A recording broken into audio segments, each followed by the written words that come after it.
there's something very wrong with me. I don't know what it is. I just don't understand it. I suppose, if I really think about it, it all started when I went to the toilet. Oh, no, not like that. Well, actually, yes, it was like that. I was having a wee. But it was what happened after. That's when I had that first funny feeling. It came out of nowhere. I'm trying to think what the trigger was. What made me change so suddenly? And for the life of me, I can't think of a bloody thing. It actually pisses me off quite a bit. And also leaves me somewhat scared. It came over me like a delicate spider web, just softly falling down and wrapping itself all around me. I was none the wiser, and things just changed. It was like a force was within me. Someone, no, definitely not someone, something within me, telling me what to do and feel and think. But in a fraction of a second, there were no thoughts or ponderings. It just happened. Go there, do this, have a look at this tile, touch it. No, not like that. See? Now you've gone and thrown yourself into the opposite wall. I told you that was the wrong way. Yes, like that. Now take out the secret futuristic gun that you've never seen before in your life. Yes, you know about it. Well, not really. I know about it, whatever I am. And I'm somehow controlling you right now, whether you want me to or not. And now we're going to put the tile back in its proper place, make it look like it was never touched. This way no one will know. And now it's time to go on a killing spree. Let's start murdering people, shall we? Oh no, you don't get a say in the matter. It's all out of your hands, so to speak, but very much in your head, and beyond your control. And off we go then, in search of our first victim. And who just happens to be looking around Ostium in search of a way out, an escape, a means of egress? One of them. A helpless young man who has no fucking clue what the hell is going on. A perfect first victim. So let's follow him and see what he's up to then. Give you a pretense that you're in some sort of control of your faculties, but really you're not. Oh good, there he is, cornered.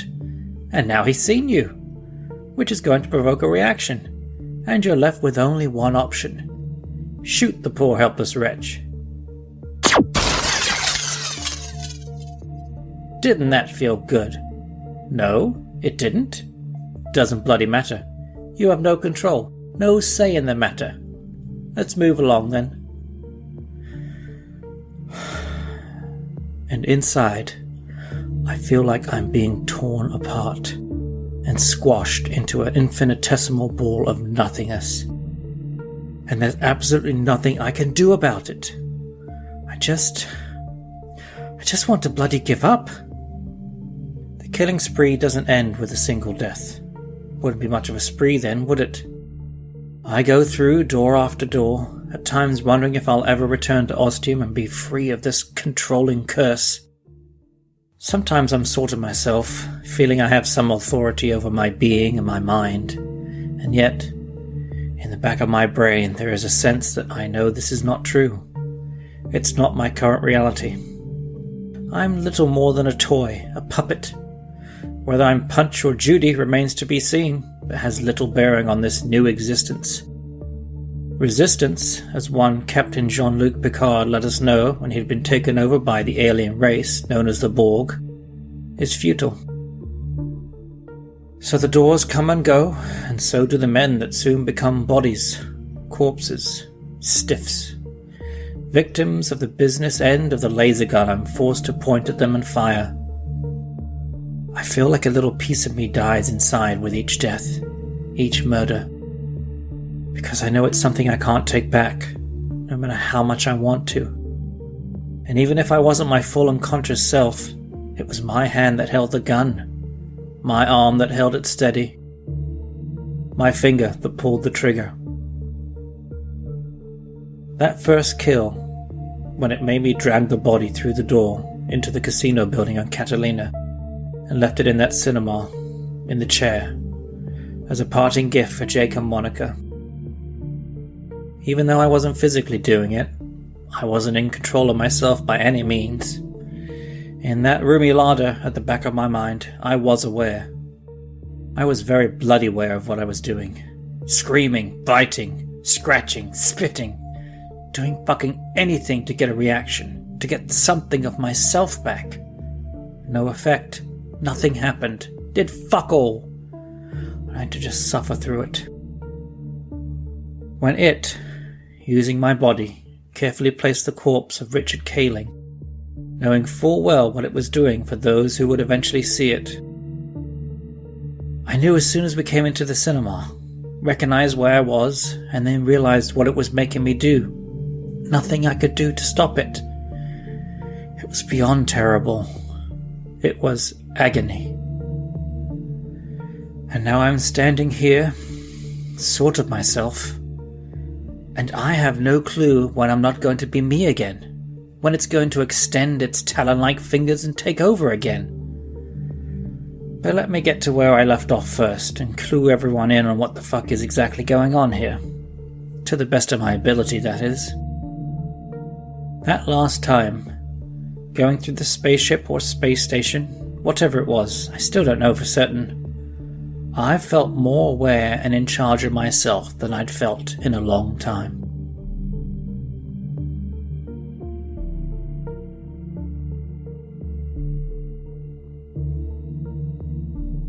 The thing that takes over me, as I said before, I have no clue what it is, what it consists of, whether it has a corporeal form, whether it's supernatural, or in what plane it possibly exists. It's beyond my ken in any shape or form. Even after everything I've read about and learned through the truly enriching experience that is the enigmatic mysteries of the unknown, and in turn Ostium.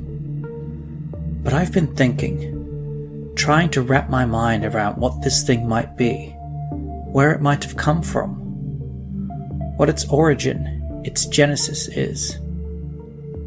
I know this is something that Jake is very good at, and I honestly wish he were here with me now. He must be somewhere, right? If he's alive, of course. I have no bloody clue. I do know, or at least I think I know, that I'm alive.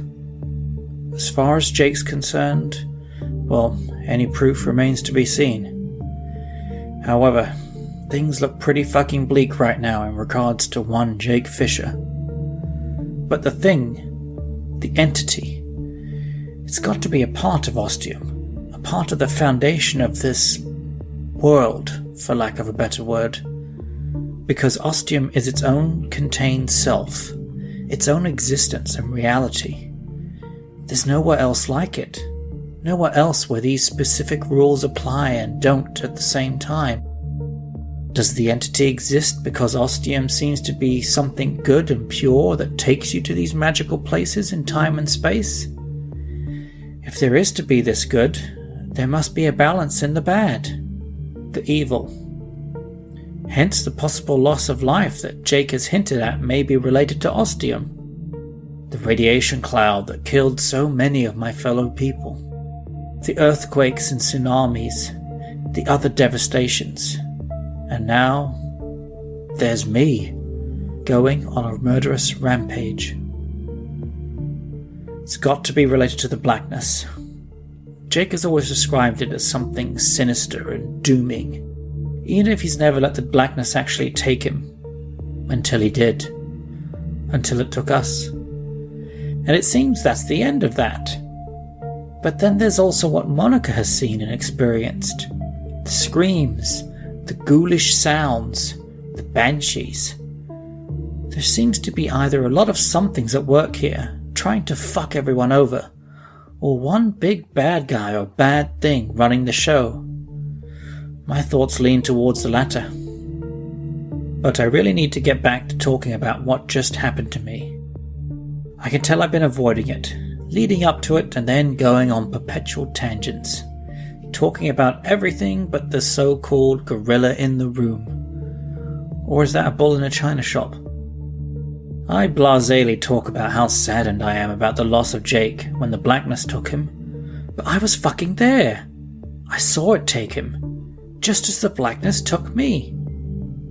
Monica went through the door without Jake, presumably ended up back in Ostium to continue her particular timeline without this Jake in it.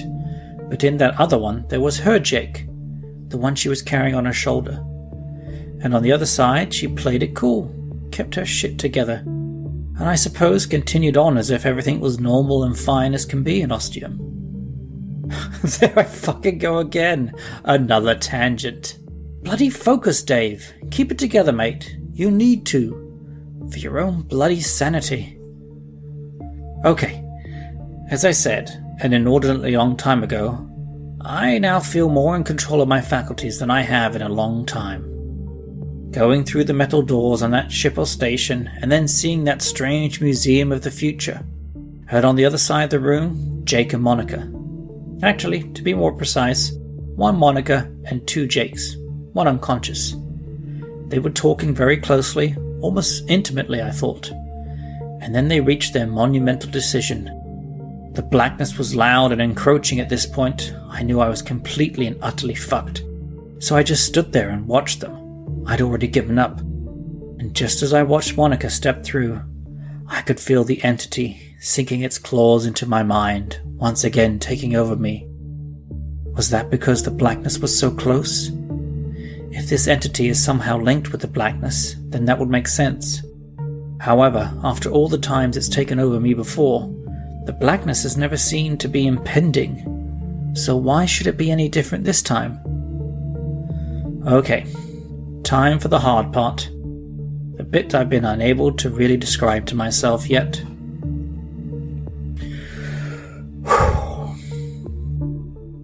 I suppose if the entity starts to take over me at any point now, as I'm describing this experience, I'll have a pretty good idea that it's either related to the blackness, and or it doesn't want me to fully know what happened to me. Okay, here goes.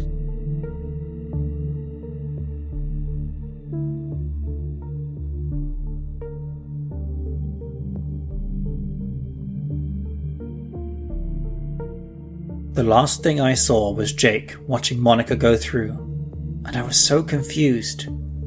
Then the blackness came over me. I couldn't see it, not even out of the corners of my eyes, because my focus was on Jake. It was cold to begin with, incredibly, like if you've ever fallen through ice into semi-frozen water.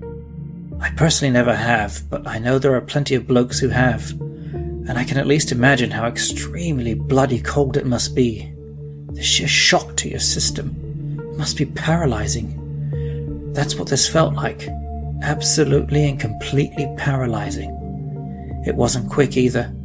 Like a cold, thick liquid. A frozen blanket that spent the last day in the freezer and is now enveloping you. Me being shit scared didn't help either. As it folded over my head with its cold weight, I made the decision to close my eyes and mouth. I didn't know, and I still don't, if this would help prevent the blackness from getting inside of me, but it seemed like a good idea at the time. I put my hands over my face, covering my eyes, nose and mouth, and stuck my thumbs in my ears.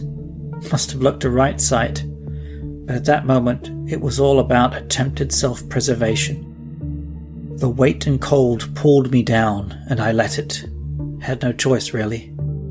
I fell down onto my knees, crouching, curling myself, putting my head between my thighs and trying my best to become a ball-shaped human.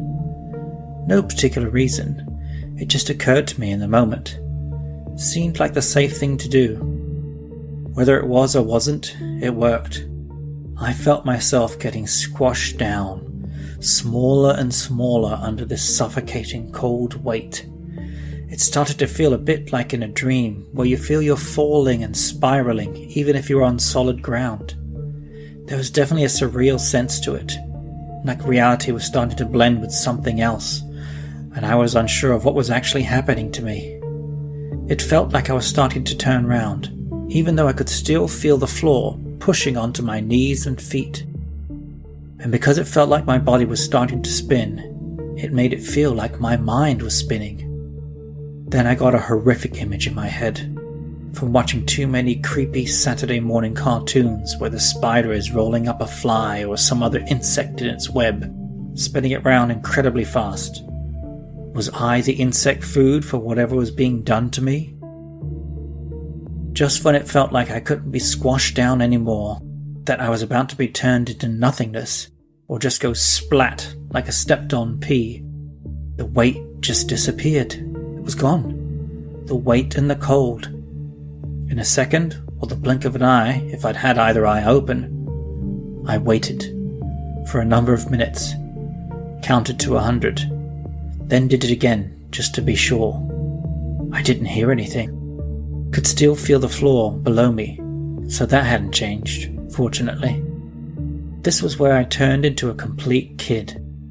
I slowly got up, sitting up until I was on my haunches, then rising to my feet, while my eyes were shut tight, my hands still covering my face, not wanting to see anything, not wanting to see the truth, wanted to keep hiding from everything and just hoping it would all go away. Of course it wouldn't, but I eventually made myself brave enough to spread my fingers and look between them at a different world. I slowly took my hands away from my face and stared at something that just didn't seem possible. It was all very dark, like it was nighttime, but the buildings all had this white luminescent glow around them, like an outline or a tracing. That was why I didn't really recognize myself at first. And then I worked out what the buildings were, put two and two together. I was somehow back in Ostium. The shapes of the buildings all made sense, especially with the doors being outlined. And there were the numbers all lit up too. It felt like I was in some magical place, a Harry Potter world perhaps, or Disneyland. But then my mind turned to darker thoughts that were also more accurate. This whole thing also reminded me of that bit in the Lord of the Rings films. The ones by the Kiwi, Peter Jackson. I'm talking about the scenes not where Frodo is constantly fondling that ring, which he does way too fucking often in my honest opinion. Talk about his bloody precious. But the scenes when he actually puts the ring on and everything turns into a sort of extremely haunted dream place. All the edges and lines are blurry. That's what it felt like. Fortunately, there wasn't a giant bloody scary eye looking for me, nor any Nazgul. At least not at the moment. Cautiously, I started walking around. I wasn't in a particularly recognizable place in Ostium, meaning the front gate wasn't in sight, and neither was the clock tower. But I was still in the areas with the buildings. I started walking down one of the streets, not really sure where I was going. In my mind, I told myself I wanted to find the clock tower, since that was a door I knew would definitely open for me. It was the one guarantee in Ostium, really. The silence was bloody weird. I know this was an alternate Ostium, maybe on another plane of existence or in another dimension, but I didn't expect it to be quite so ominously quiet. And I'm not talking about there being no loud or even audible sounds nearby. I mean more like someone had turned the volume knob all the way down to 0. And I was now, for all intents and purposes, deaf apparently. I tested it. Got to be empirical about this after all, don't we? It's what Jake would want, isn't it? So I walked up to the nearest building and reached out for the wall of blackness. I could see it was a wall because of the white glowing outline, but the actual wall itself was all black, like there was nothing there.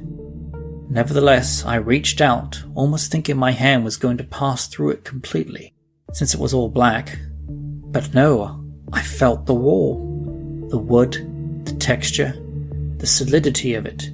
It was all very real, even if I couldn't see it. I even knocked on it and heard that sound, even if it seemed muffled, like I had cotton wool in my ears. So where the bloody hell was I? The blackness had come over me, but hadn't killed me. It had... what? Transported me to this elsewhere place? Was that always what it did? Or was this something usual? Was it supposed to kill me, but things got muddled up somehow? Yeah, that's right, likely, because I'm special, just like Jake. Keep dreaming, mate.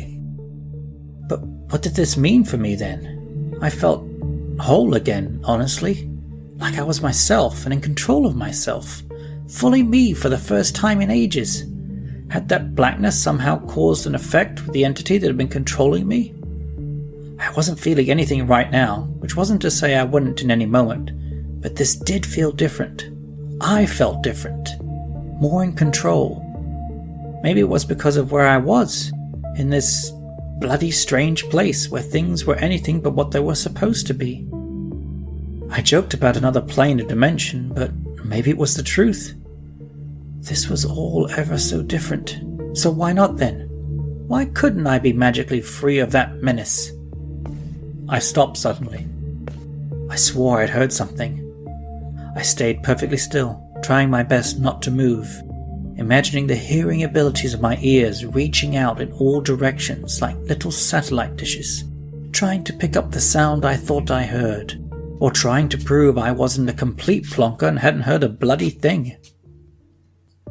No, there it was again. Shuffling footsteps. Could definitely hear them now. I started tiptoeing towards them. I was curious, but still terrified. I suppose there was always a very small chance it was Monica, but anything else usually meant something shitty. So this time I was going to be extra special careful. I quietly went down an alley and got close to the next main street. The footsteps were a lot closer now. I made it to the corner and counted to 5, trying to keep my breathing even and as quiet as possible. When I'd made myself brave enough to do something, which I expected was just before I started legging it in the complete opposite direction, I stuck my head out around the corner to see what was making those oh-so-noticeable footstep sounds. I didn't know who or what it was at first. What with the little amount of light there was in this place, being able to recognize what this actually was going to be bloody tricky. I was pretty sure it was human, a person, walking up the street. No clue who it might be. Definitely not someone I recognized. He or she was pretty short in stature. The upper part of the body was hunched over, not because they were holding something, but more that was just their shape, possibly due to old age or a disability. It made me think the person might be a geriatric, an octogenarian, or a centenarian perhaps. Had they received their letter from the Queen? They kept disappearing in shadow, and then appearing again with a bit of light. For such a short time, it was really hard to see what they looked like. I could barely tell what they were wearing. It looked thick and heavy, but it was pretty bloody cold in this strange realm, so that only made sense. He or she was also wearing heavy trousers that looked too big for them, and heavy clomping about boots. That's why I was able to hear them so well. Now that I was closer, I could hear the person breathing. Like everything else, it was asexual, but consistent. Like they were tired after a long walk or run, or they were sick in some way, or they were just bloody old. Wheezing was just a way of life for them now. All probable possibilities. And as I felt myself gag over that horrible piece of alliteration, I saw the figure stop, quite suddenly, like they too had heard something, or someone. I held my breath. I hadn't made a sound, had I? The cold enveloping me and turning me into a statue. I felt my heart stop along with the rest of my body. An impossibility, I know, but then this whole place was an impossibility. The figure's breath had changed. They definitely noticed something. Something that made them come to a dead stop. I heard a phlegmy clearing of the throat. Then the person started to turn around towards where I was. There was the creaking of sinews and cartilage, the cracking of old bones. I don't know how I heard this, but I did so clearly in the dead silence. The head of the person was hooded. Arms reached up, and from the holes of the sleeves appeared white, gnarled, ancient hands. The fingers arthritic and claw-shaped. The old hands reached up and grasped the edges of the hood. I was about to be shown who or what was beneath the hood. But I wasn't going to give it a chance. My bravery had evaporated like a frail drop of water on a hot day. I couldn't stand it anymore. I turned and ran as fast as I could. I had no bloody clue where I was going. The chances of that thing following me and actually catching up with me seemed impossible. It acted really old, seemed bloody ancient. I was probably safe. But I've never been one to depend on the promise of probabilities, especially when the chances of the fucking impossible happening exist. I also never wanted to find out what was beneath that hood. To say it was the stuff of nightmares was quintessentially accurate. I didn't know where I was now, what part of Ostium, but it wasn't any different from before, so I wasn't that bothered. I gave myself a good 5 minutes to fully catch my breath, then a little longer to try and calm down. And then I heard those bloody footsteps again, getting louder and closer. How in the fuck? But I wasn't going to miss my cue when it was this bloody blatant. I needed to get away from this nightmare place, this alternate bizarro Ostium. And there was really only one way I could do that. I started running again, wondering which door I should try. And then, like a heavenly sign, a shining star to guide the three kings, I saw the door with the number 2 on it, all glowy and inviting. It was a sign if ever there was one. You know the saying. Yeah, the one I'm making up on the spot right at this moment. Go back to the beginning, because that's where you'll find a way out. You know it makes sense. I grasped the handle, hearing the footsteps again now. This time it had only been seconds and the thing had almost caught up with me. I wasn't going to waste any more time. Praying, I turned the handle and the door opened a little. I threw it open to a blinding white light, and part of me really wanted to see, 1, how close this creepy person was to me, and 2, if this light was having any effect on them. It felt so good and pure and strong, and so the opposite of this place. But I couldn't afford to take that chance and waste any more time. Letting go of the handle, I dove through the incandescent doorway, throwing the door closed behind me as I fell and landed on solid ground. It wasn't too hard. A bit soft, actually. Kind of springy, I'd say, if I had to describe it. I opened my eyes and the first thing I saw was greenery. It was the ground, and it was green. I shot up like a rocket and saw I was in a forest full of life and colour and vitality. Definitely not the devoid of life place I was just in. I looked back at the door and actually shouted in surprise when I saw there was no door. It was bloody gone. Oh shit, what did that mean? The way back was gone. Yes, the way back to that place I never wanted to go again. I suppose that wasn't so bad then. Also, as a bonus, the fucking terrifying thing wouldn't be following me here. Definitely advantaged Dave with that one. Actually, let's just call it game, set and match. I started walking towards a wooden wall that looked very familiar. There was the tree with those 3 letters. Yep. Indeed, I'd come back to the beginning. I was back in Roanoke. Again. And the usual door for getting out of this place didn't exist anymore. This was going to be interesting then. But it wasn't the first conundrum I'd gotten myself into, and probably wouldn't be the last either. I walked through the opening in the wall and surveyed the inside of the hamlet. Everything was just as I'd left it, and presumably as Jake and Monica had left it too, during their own individual journeys here. The fire pit looked like it was still being used. There was wood in it, burning nicely, a smoke plume curling away into the sky. That meant someone was here. But who? And for the first time in a long while I remembered I still had the gun and knew how to use it.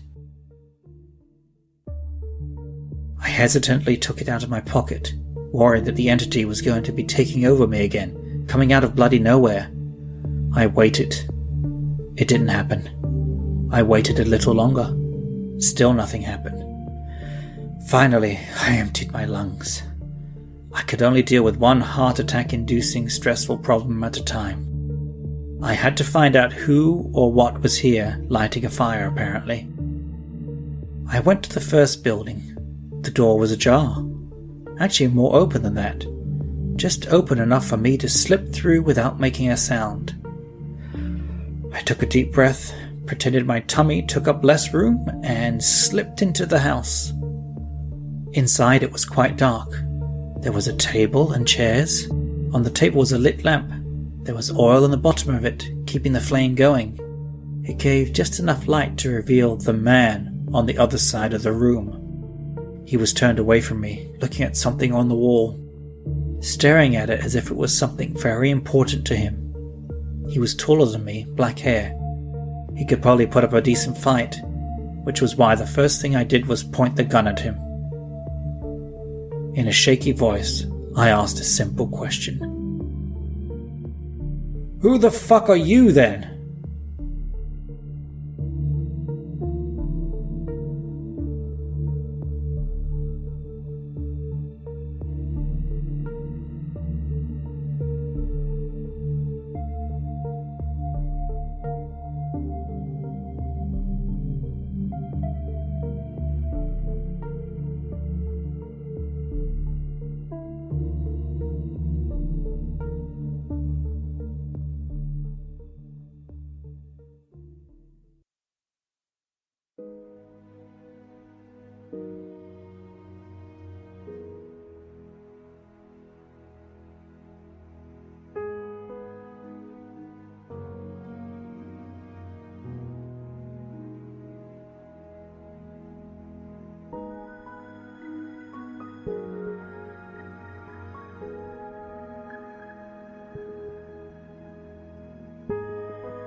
Break on through.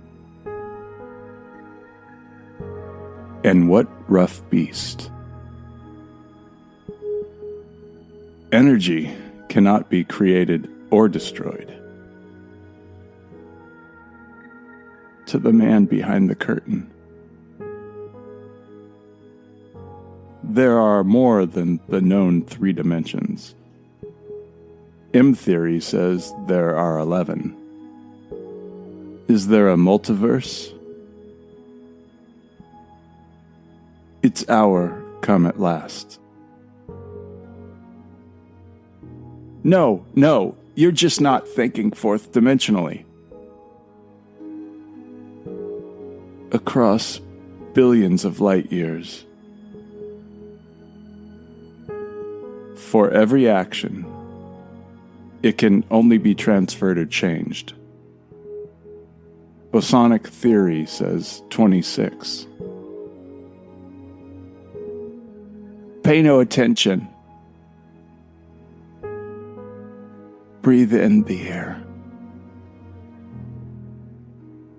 There are at least 10 dimensions to the universe. Do you really want to live forever? 2 massive black holes colliding together. Time is the 4th. It's a whole timey-wimey thing. Is there a multiverse to the multiverse? The center does not hold. I know I've been mad. Speak to me. You can't do that. It would disrupt the space-time continuum. There's no way of knowing. Sending a wave across the entire universe. Who wants to live forever? There is an equal and opposite reaction. It's called a graviton wave. I've been mad for fucking years. Another one bites the dust. Which direction are we going? I've always been mad.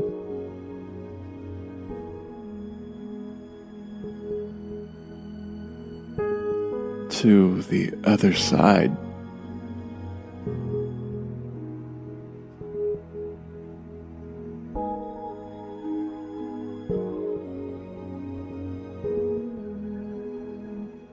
I fell through fire and water, through pain and agony, through darkness and blindness, until there was no more falling that could be had.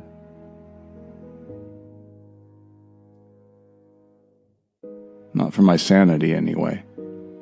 And then I fell more, spinning like the greatest gymnast of all time, except I knew not when or where I would land, or if. It felt like I dipped in and out of reality. I was and was not. I was atomized, broken and separated into billions of pieces, then reassembled whole once more. The transporter of the mind and the soul. I was on the run, not wanting to be found, looking for myself and losing myself in the nothingness of it all. There was everything, and there was nothing at the same time. Paradox. An impossibility and a possibility, canceling each other out. I was both dead and alive, living and not, an entity and a non-entity, the real and the unreal, a ghost of my former self, the birthing of my future being, to be or not to be. It was a question I didn't have to ask myself, for I was both. Somehow, impossibly. Somehow. Did I want to go back? Stay a part of it? Be with the others? To continue on as I had before? Or was it time to end? To complete the cycle? The circle of life and move on? To shuffle off this mortal coil? There wouldn't be time to be visited by 3 ghosts. The decision had to be decided now. The choice made. The confirmation confirmed. The certainty certified. Tangent would be begun. A parallel world. A parallel universe made anew. From nothing. From one wrong or right judgment, everything would flow on its own individual unique path. Never to cross with another. Never to join up with another. Never. Never to return to its inception, its genesis, its point of origin, its point of identity, its Big Bang. Now it's on its own merry way, its own timeline, its own time. Time. Time, traveling through time, across space and time. But to begin traveling, you must take a single step, a first move, a passing through whatever obstruction may be hindering you, such as a door with numbers on it. Ostium.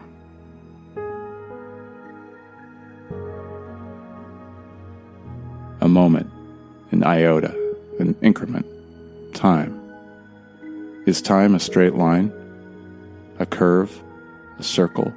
Does it fold back on itself? Does it revolve around itself? Or is it just a human-made construct? A way for us to control our lives, to control what's going on in our lives. A way to manage what happened yesterday, what's happening today, and what's going to happen tomorrow. If there are no clocks around, does a tree in the woods care what time it falls? Is that deep enough for you? I can remember for my 4th birthday, my dad got me a watch, a Mickey Mouse watch, in fact. My mom, as I found out later when I was older, didn't think I was ready for such an important and expensive item, since I was still basically a toddler. My dad's defense was the only way I was really going to learn how to tell time, was if I had a watch. He'd had one as a kid, so he was going to make sure his kid had one too. Though I don't think he was 4 when he got it. I'm not going to lie and say it changed my life right away. It took a year or 2. I don't know. That time is pretty hazy for me, even with my photographic memory. Maybe it hadn't fully developed yet, you know? If you catch my drift. but I can remember my life changing over that time because of time. Sorry, I'll stop that, but it's really hard not to. I could probably point out 12 or 6 o'clock when I was 4, but over the next couple years I learned to tell time, which is great. But the big deal was when I realized that this little thing on my wrist that had a cute picture of Mickey with moving arms could tell me exactly what time of the day it was. It made me comprehend the power it had. For something so small and seemingly insignificant, a toy essentially, to be able to predict the future in some ways. I know. These aren't the thoughts going through 5- and 6-year-old me, but it's something over time, there I go again, that I've learned to appreciate and understand. This little timepiece eventually had such a significant effect on me.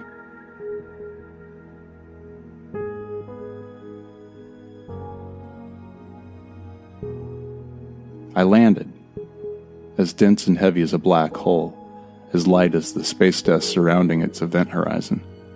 I slammed into the ground like a pile driver, but I also settled upon the surface like a seesawing feather gently reaching its final destination. So it both hurt incredibly and not at the same time. Somehow, I don't know. I was in a place where the rules of physics had been thrown out of a metaphysical window along with all the other rules of science. It was fucking nowhere. I pulled myself to a sitting up position. Every inch of me ached in a different way, making me oh so aware of my many different parts and how they all had nerve endings. My eyes were open, but I wasn't seeing anything. So either I was in a very dark space, like, say, the center of a black hole, which has got to be a blackness unlike anything else in the entire universe, right? Oh, and before you sciencey guys chime in with your theories and supposed facts, until you haven't actually been in a fucking black hole yourself, you don't have a single event horizon to stand on. Yeah, it was either really fucking dark in here, somehow I'd gone blind, which would be just fucking dandy. And then, thank God, light started filtering into the space I was in. A cold blue light that seemed to be more sharing the space with the blackness than taking over it and making it not exist anymore. There was definitely some sort of photonic battle going on here. It appeared to be a literal battle between light and darkness. Somehow. I'd never heard of anything like this before, and hey, when it comes to me and Ostium-related events, that's saying something. But it started me thinking, which was good. It meant, along with my eyes, my brain was also still working. Granted, since I was alive, there were obviously many hundreds of bodily processes working together to keep my heart pumping and my blood oxygenated and circulating. I was thinking about the blackness vying for possession in this space, this room, as it was now becoming apparent. I could see darker walls containing the combination blackness and underworld filter shade of blue. But I let it take me, consume me, fully expecting and completely confident that I was about to be annihilated. Yes, as in the sense of being broken down to my individual atoms and made not Jake Fisher anymore. It was a big deal. A really big fucking deal, actually. I'd willingly given myself up for dead, sacrificed my life for others. At least one very important other. I hadn't had a hell of a lot of time to think about it, to consider the ramifications, to weigh the options with a list of pros and cons, in the Jake way I usually like to do. And then, and only then, after a bunch of time had passed, was I ready to make my decision. There wasn't enough time in this case, barely any in fact. So it had been a quick, almost instant choice, barely a consideration, and there had been no hesitation, none whatsoever. I'm not about to climb on my high horse and say, look how fucking righteous I am, even though I literally just did that, but I'm just more surprised at myself, I guess. Death, like it is for many, many people the world over, I'm sure, is not something I like to contemplate too often. As an atheist, I'm on the worm food side of the divine struggle of whether there's any life after death. So becoming said worm food is something I just really never want to think about. Except when I really need to, in like a 5-second period when it really doesn't involve much hesitation at all. So where the hell am I now, then? The blackness didn't kill me, or something stopped the blackness from killing me. Somehow, I know. There's no real evidence for that second possibility, so we're going to stick with the first one, for now. And at the moment, I'm in a room. But it's not just any room, is it? Oh no. It's that room. There's enough blue light now I can see the walls better, and on one of them is a door with an infinity symbol on it. Yes, that door. The one that took us to the bottom of the crack that severed Ostium from the world. I said before I never wanted to go back to that place that pretended to be my former work. I meant it. I looked up and saw another door. On the ceiling. More of a trapdoor, I guess you'd say. There was no writing or symbols on it. No numbers either. Would it even open for me? I didn't know. But that infinity door wasn't a fucking option, and I had high hopes this door would somehow take me back to the bedroom in the clock tower. I know. What if I ran into Monica and the other me on the other side? I had no idea what time or instance of Ostium it was in that other side. Also, at this point in time, it was the only option I had. This particular trap door, as we're calling it, had a normal door handle on it. You know, not the round ones, the angled L ones, like any trapdoor. But this particular door handle gave me a fighting chance. Barely. I had to time it just right, or risk falling on my ass and maybe breaking my tailbone or something worse. The room was just big enough to get enough of a running jump. I tested my back against the wall, studying the handle, making it my friend as we would soon be joining hands, so to speak, and hopefully in a loving embrace. Somehow. Then I was ready and started running and totally missed the thing. It wasn't that I didn't jump high enough or my aim was off. It just totally fucked it up. Okay, take two. Here goes. Better. But that time, I just gave the handle a more creepy grope. Third time's the charm? Why not? I sucked in a breath, bent my knees, and then launched myself into motion. I jumped where I wanted to and grabbed that handle like a professional trapeze acrobat, catching the swing thing. You know, the ones Donald Duck and various other characters always miss in cartoons and plunge to their fake deaths. The handle turned easily in my hand with my forward motion, and then I let it go, hearing it opening behind me. I landed, bending my knees so my butt almost touched the ground, and then I was standing once again. I turned and stared at the open doorway above me. Through it I could see only darkness. Only that was to be expected, no? Wasn't that the calling of every Ostium door? That oh-so-inviting darkness that just makes you want to drop everything you're doing to dive into this hopeful doom and gloom? But I had made my choice, and I was going to stick to it. It required another acrobatic running jump. Fortunately, I was getting pretty good at these, especially within the confines of this specific room. Then I was airborne, and my hands found the edge and held on for dear life. I didn't waste time pulling myself up and through the doorway before I could have any doubts or my strengths could fail me. Once on the outside, I drew my legs up and then reached down and closed the door for good measure. There, how could you be more final than that? The door was closed and that room was sealed off. For good. Hopefully forever. As soon as I was through the doorway, I knew right away I wasn't back in Ostium, but it was secondary to closing that trap door.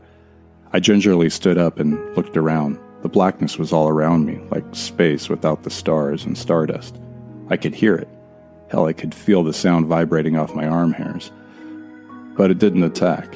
It stayed, waited, or perhaps was held at bay.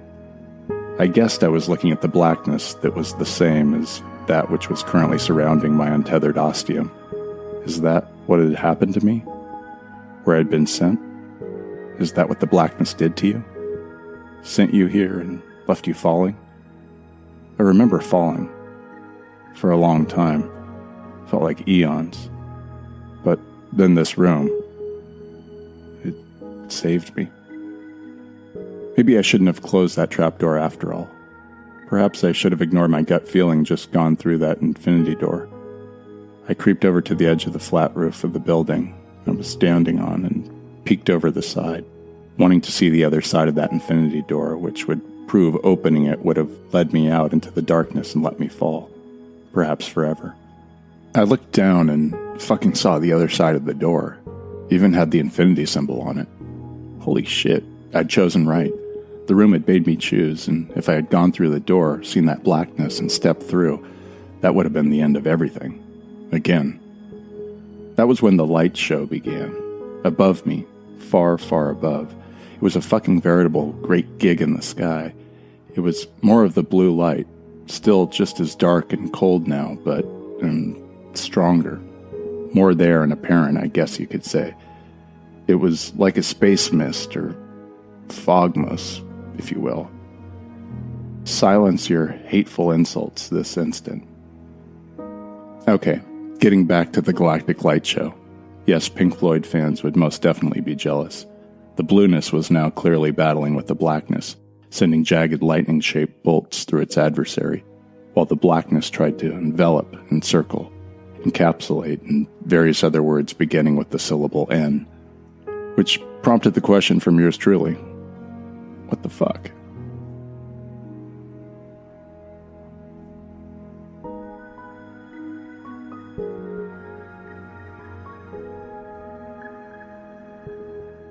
I thought I was far enough away. I thought I'd be safe.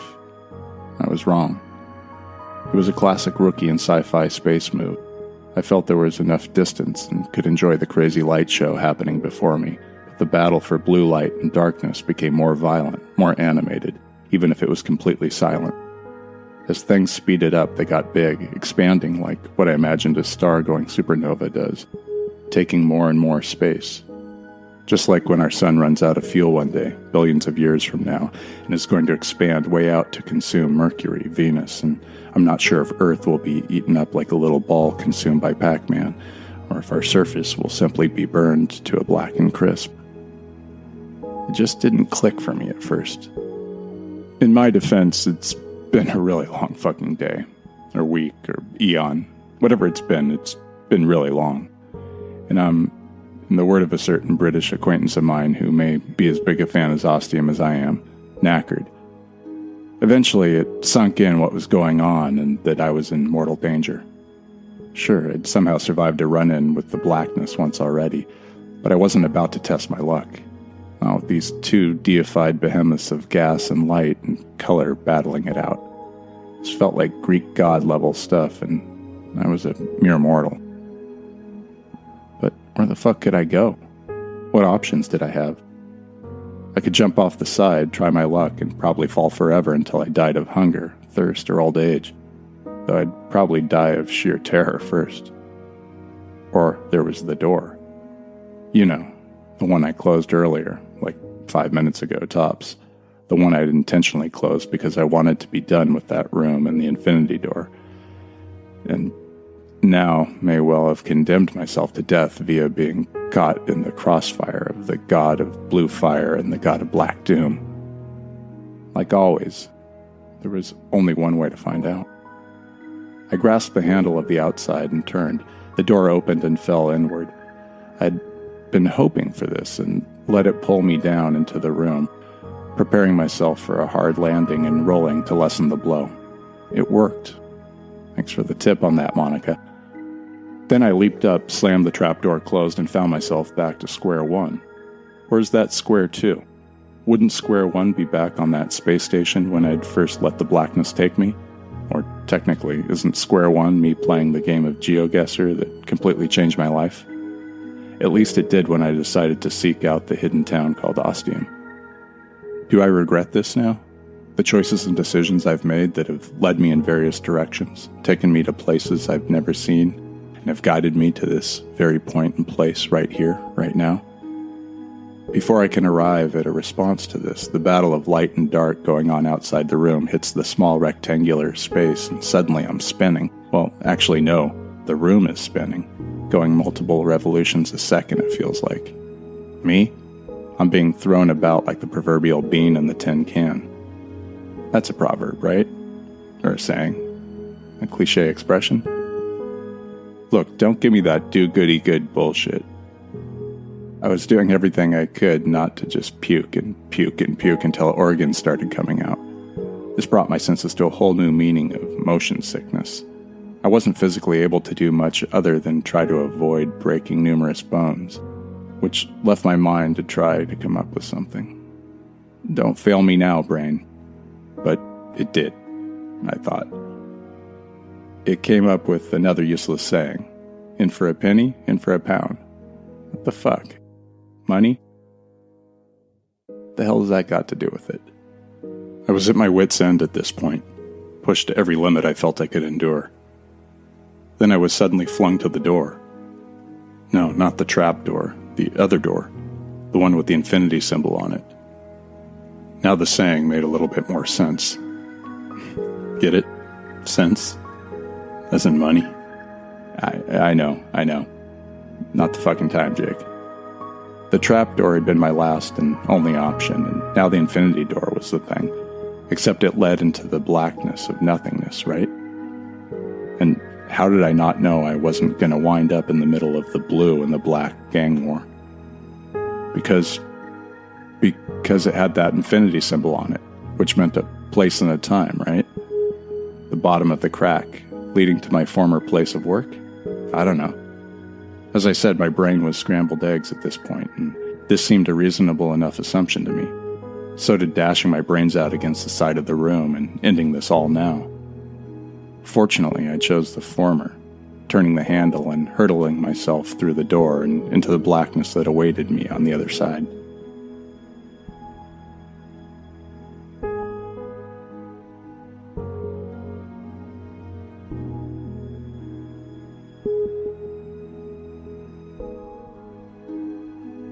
It worked, not completely as I'd expected, but I was alive.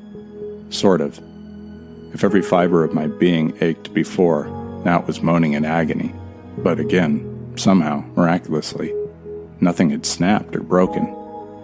Yay. Now where was I? It took a while to gain my bearings. Waiting for my head to stop spinning, the motion sickness to calm itself until I knew I wasn't going to upchuck. After these 2 levels of supposed calm had been obtained, I slowly opened my eyes. Fuck. I was back in my office space.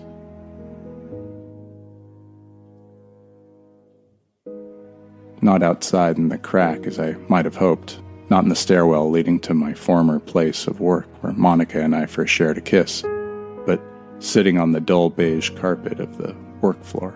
Not even by a door either. It appeared I'd materialized out of nothingness, which is, when you get down to it, my favorite mode of travel in Ostium, if I have a choice.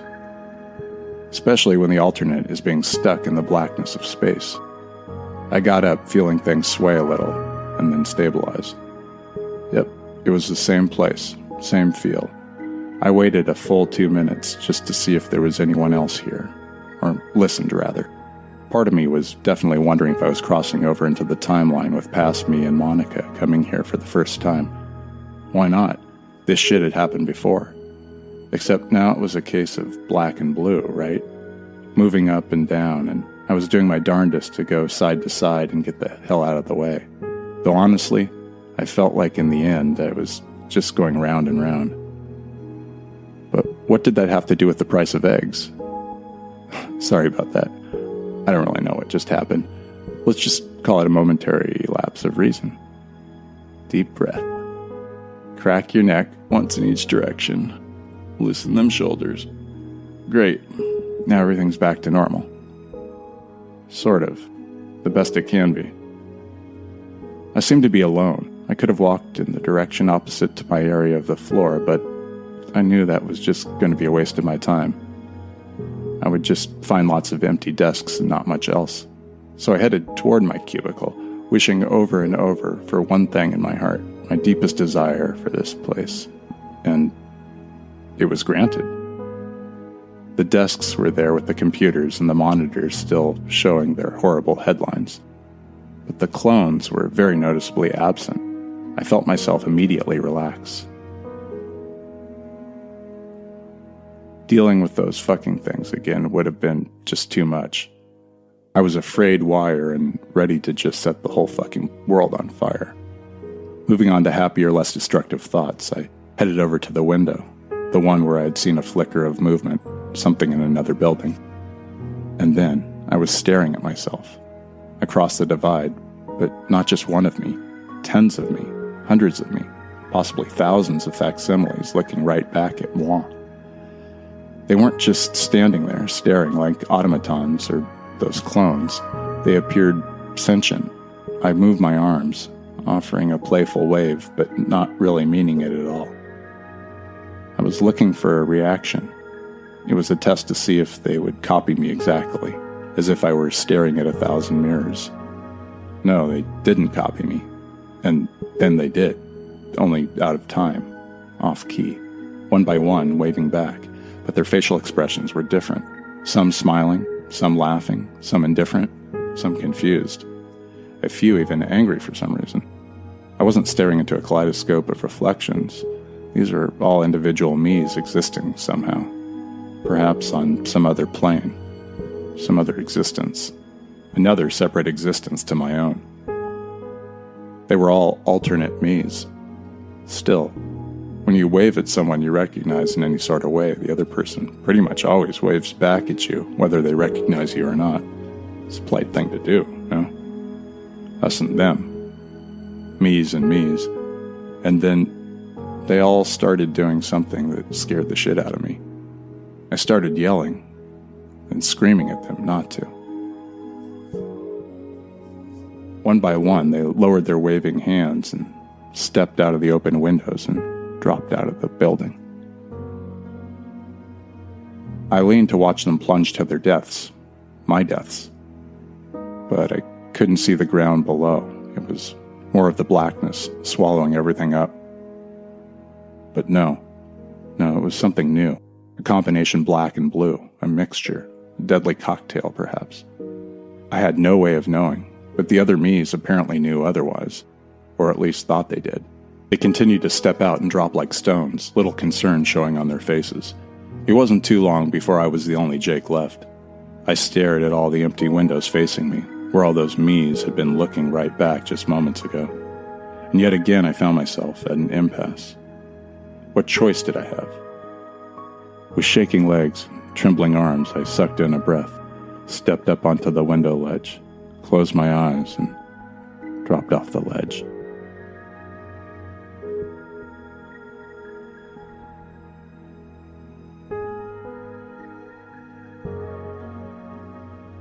I was falling again, only it felt different this time, like there was hope somehow.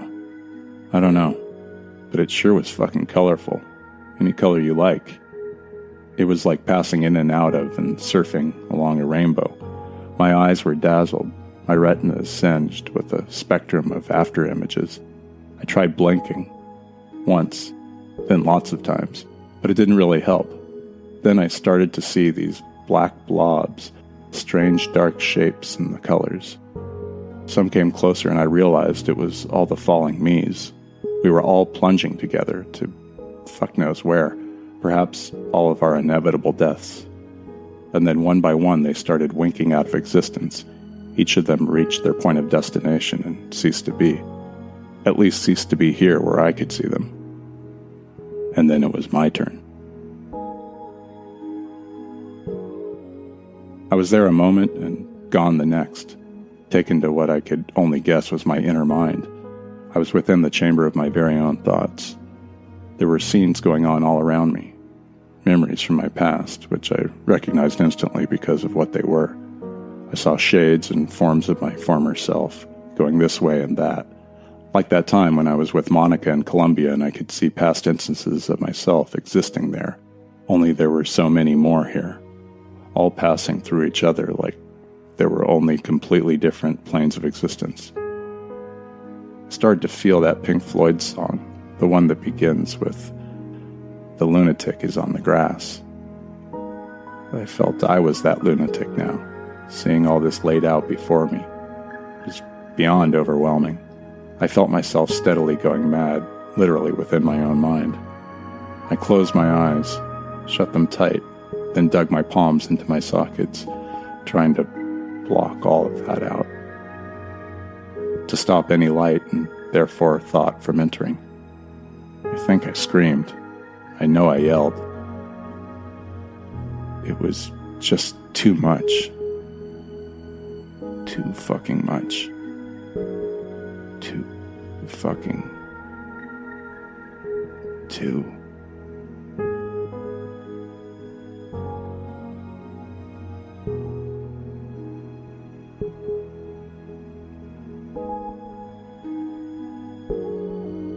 It was gone. All that I had touched, all that I had tasted, everything I'd seen, all that I loved and hated, all that I tried to save, all that I destroyed, all that I distrusted, all that I said. It was all gone now. And it was just me, utterly, irrevocably, so completely alone. It was like I was existing in a vacuum. There was no sense of anything around me. I felt I must be back in the blackness of space with absolute nothingness around me. How was I still alive? It begged the question, was I still alive? Was this the end? Was this a hell that I was doomed to that I always declaimed wasn't real? Was this the be-all and end-all? I wanted it to be over. I wanted it to be done, once and for all. No take-backsies. I could feel myself standing. And now I would have to open my eyes, confirm where I was, and see where I was to be taken next on this mental roller coaster of the horror of horrors for one Jake Fisher.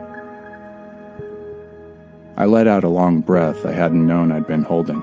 It tasted stale and bitter, too warm and stuffy, a breath from another world and likely another time, an impossibility.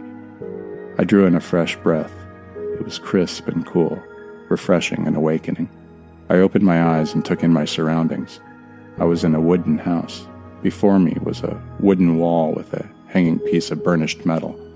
It was meant to be a mirror, a good one, as I could clearly see my reflection in it. I couldn't help flinching, what with my recent experiences. Plus, I looked like absolute shit.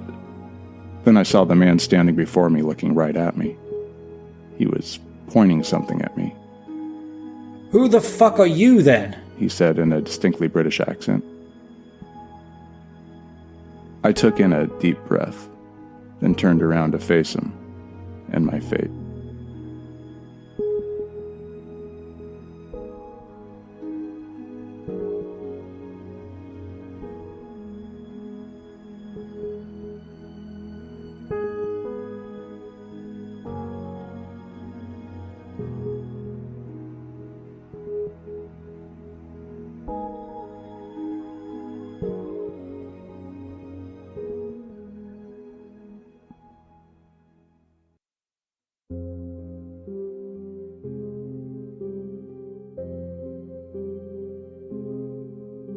I said, who the fuck are you then? Oi, I'm fucking talking to you, mate. Hello, Dave. How are you doing, Dave? Is that you? Oh my god, Jake, is it really you? Yep, in the flesh. Holy bloody fucking shit. I can't believe it's really... How the fuck have you been? Well, I guess I'd say I've been better. A lot better. No fucking kidding. How the bloody hell did you end up here? In bloody Roanoke of all places. I don't really know. Honestly, a lot of crazy shit has been happening in the last 24 hours. Or years. What? It's a long story. I know what you mean, mate. My last day and a bit have been very much not kosher. I don't really know what the fuck's been happening to me exactly, but it's been bloody awful. And it's also a long story. Did the blackness get you, too? Oh god, yes. And then some very fucking strange things started happening to me. It was like having a really messed up dream on ecstasy. At least, that's what I imagine it would be like, if I ever did something like that. Right. I hear you. But there was plenty of weird shit before the whole showdown between you and Monica. and the blackness getting us. You were there? Bloody right I was. Standing behind all of you watching the show. It was very fucking mental seeing you standing there, and another you on Monica's shoulder. But as I already mentioned, it felt like my mind wasn't doing what it was supposed to do at that point. So I wasn't sure what I was actually seeing, or what I thought I was seeing with my very own eyes. Did you want to talk about it? You know, I've never really considered myself the chatty type. But in this case, I'd love to have a right old chinwag about it all. Did you say a chin wag? Yes? Okay, then. Look, if you need me to translate anything into American for you, don't be afraid to ask, alright? Okay, sounds good, Dave. And if you have any problems understanding my Yankee slang, be sure to let me know, okay? Deal. So, how about a cuppa then? Cuppa... Oh, wait, I know that one. A cup of tea? Correct, my son. 100 pounds to Mr. Jake Fisher, please. Do they have tea here in Roanoke, in this house? I haven't a bloody clue. But there's only one way to find out.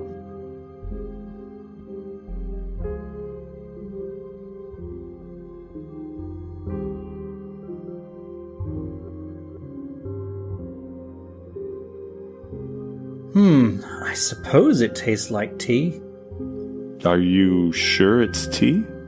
I'm not perfectly sure what it is, actually.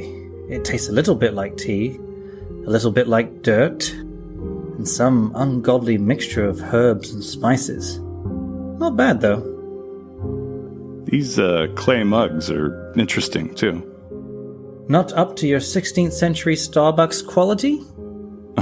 No, this is some fine craftsmanship.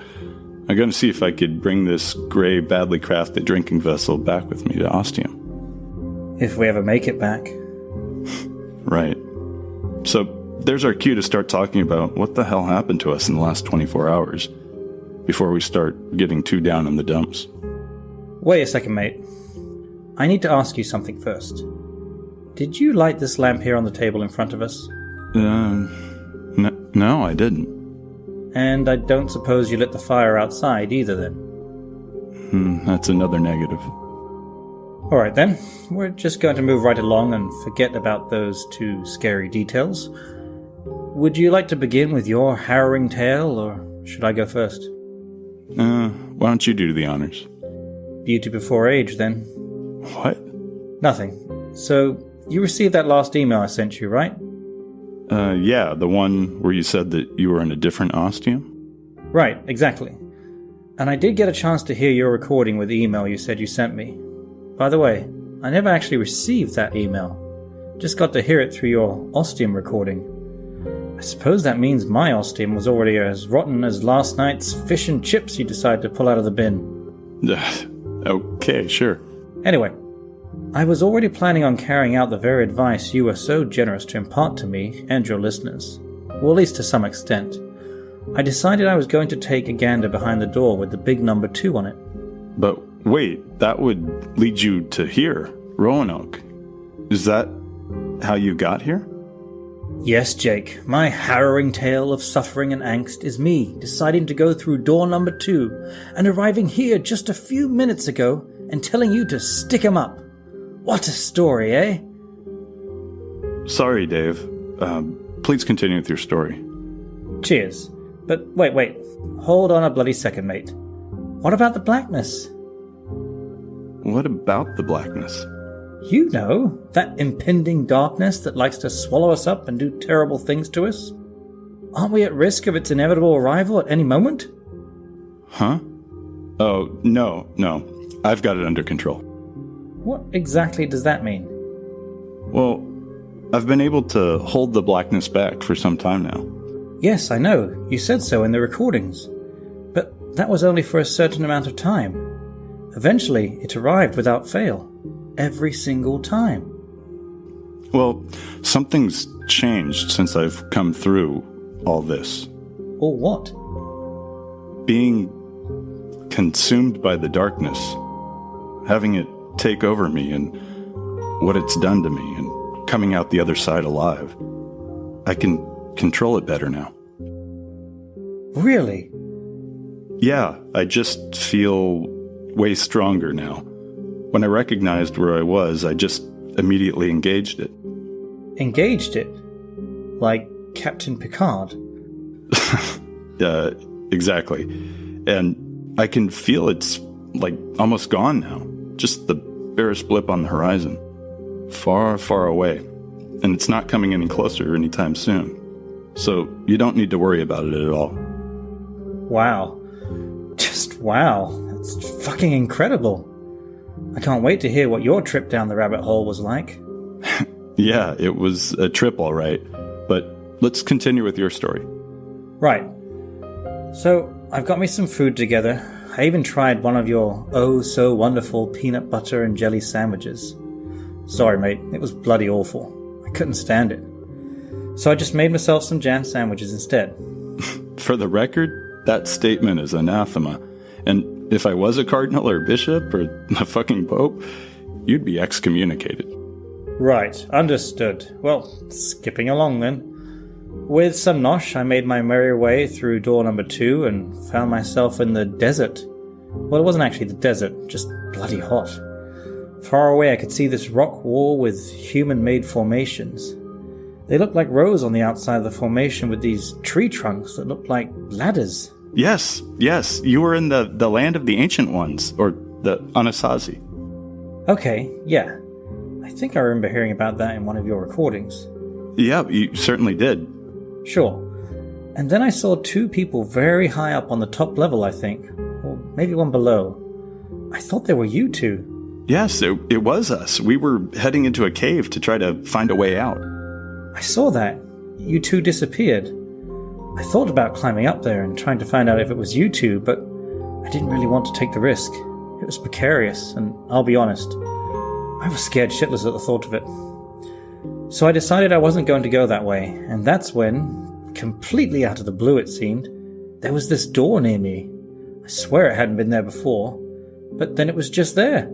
Appearing like magic? Yeah, I don't know, it was bloody weird. But it was a way out, and I hoped it would take me back to Ostium. Hopefully your Ostium. Because that was your plan, to find us? Exactly. Of course. What else could I bloody do? Indeed. So I stepped through, and I was back in Ostium. In your Ostium, as I found out. After looking through all your very personal belongings, you know, like your underpants. Nah, only kidding, mate.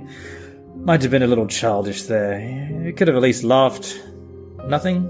Okay then. Suit yourself. Anyway, I was able to recognize it was your Ostium with all your stuff.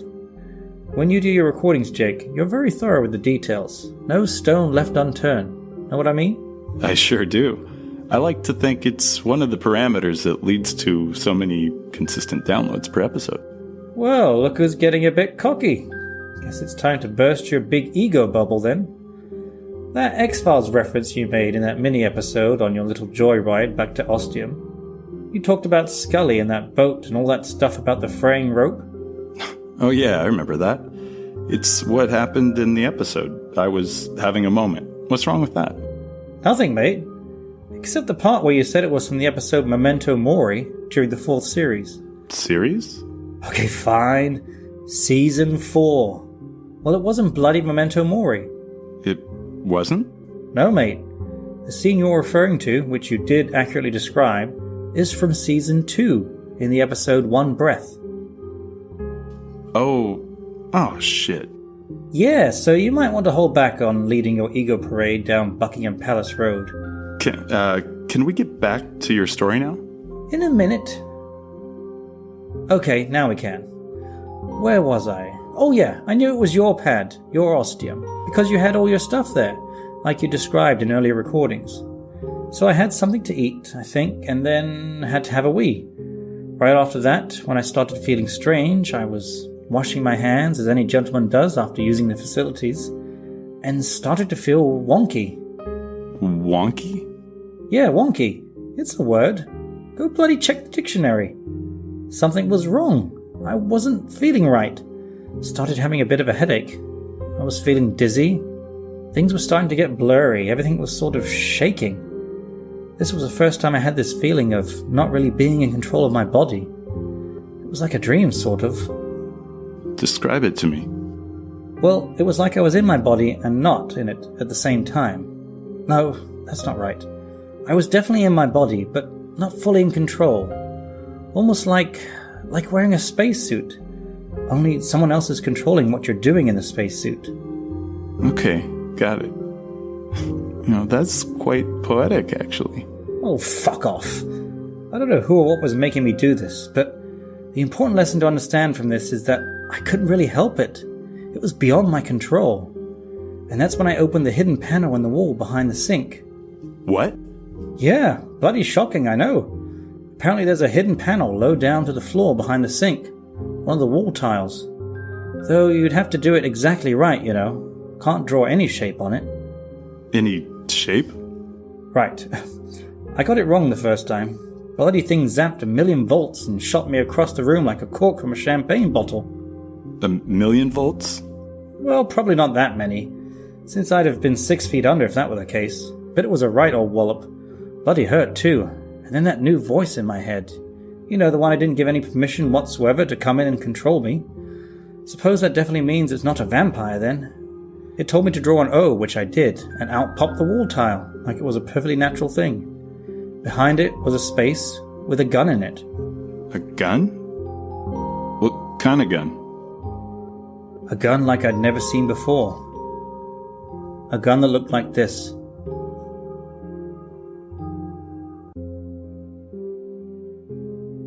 It looks futuristic. Like something out of Star Trek? Fuck no. Those were phasers, not gun-shaped at all.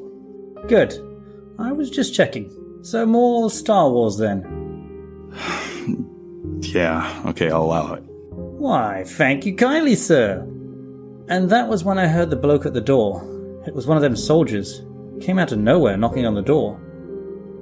Did you answer it? No, I bloody didn't answer it. I was fucking terrified. But I remember what had happened the first time them soldiers had showed up and you two just waited for them to leave. So I did the same thing. I waited for him to go away, and then I stupidly followed him. Why?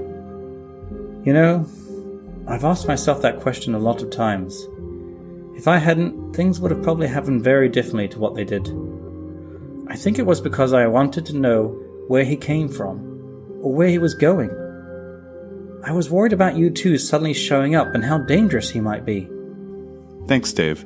I appreciate that.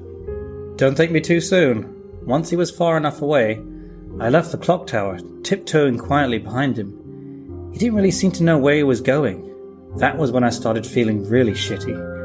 I suddenly had a bloody terrible headache. I felt really dizzy. I couldn't see that well. And then I think I fell on the ground. I'm not sure.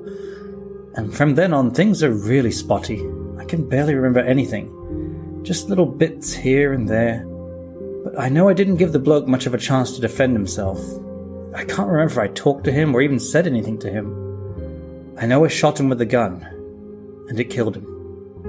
I know I threw him over my shoulder, and I went through the door, and put him in a seat of the front row of a cinema. The casino building. Avalon. Catalina. The body we found. Yeah.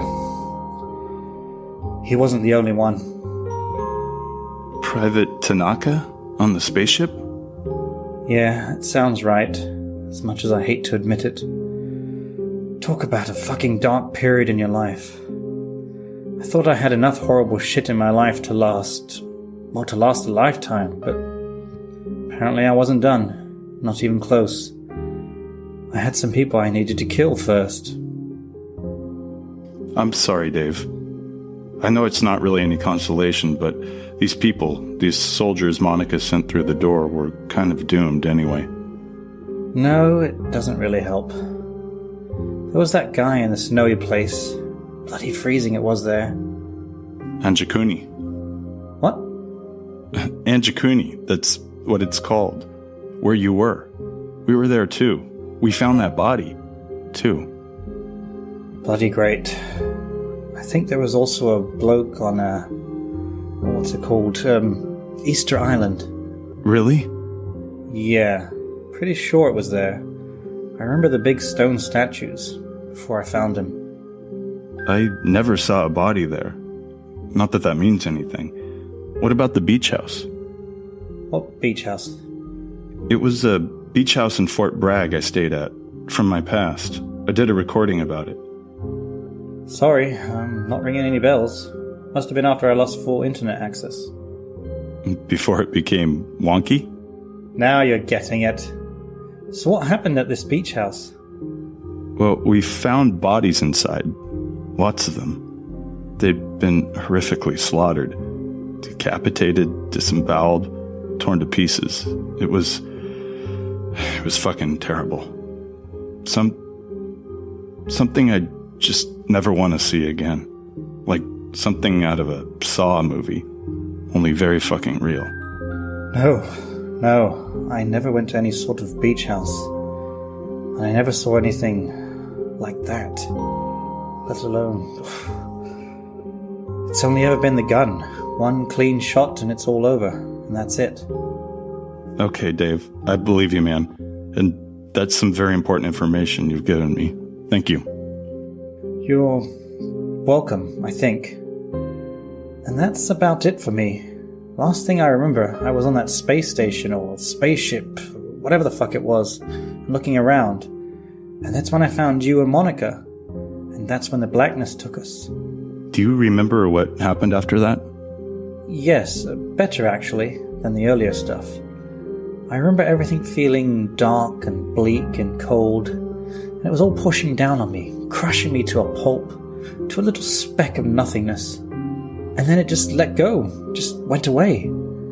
I was in a dark place with strange lights. It made me think of the Lord of the Rings films, when Frodo puts the ring on and sees the weird smoky world with the soft lights and the bloody terrifying Nazgul.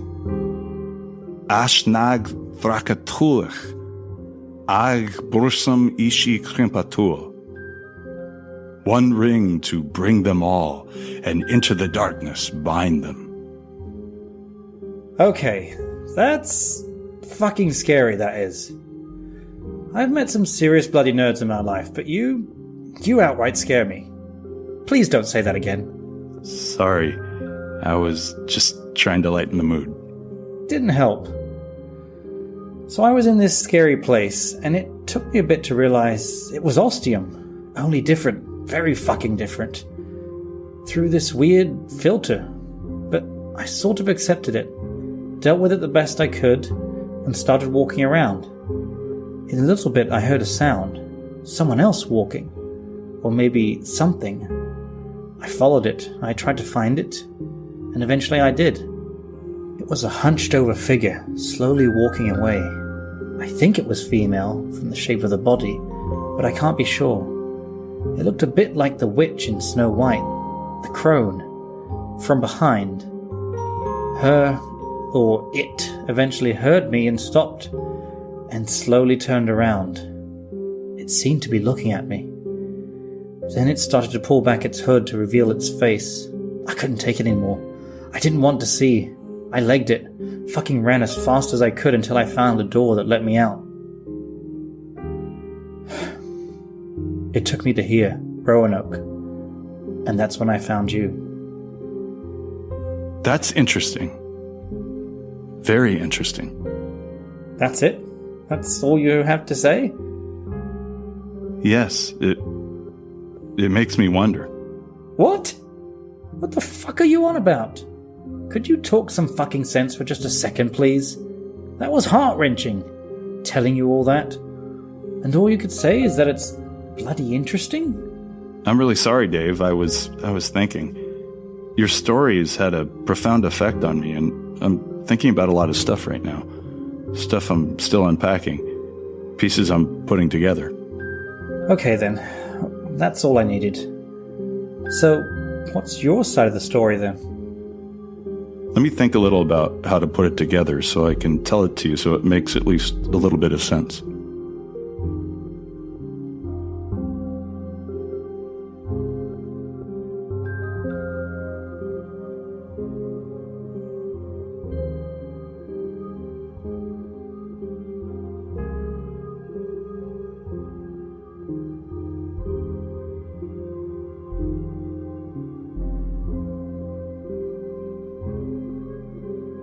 It's hard to put it into words, just what happened to me. The fact that you remember as much as you did is impressive.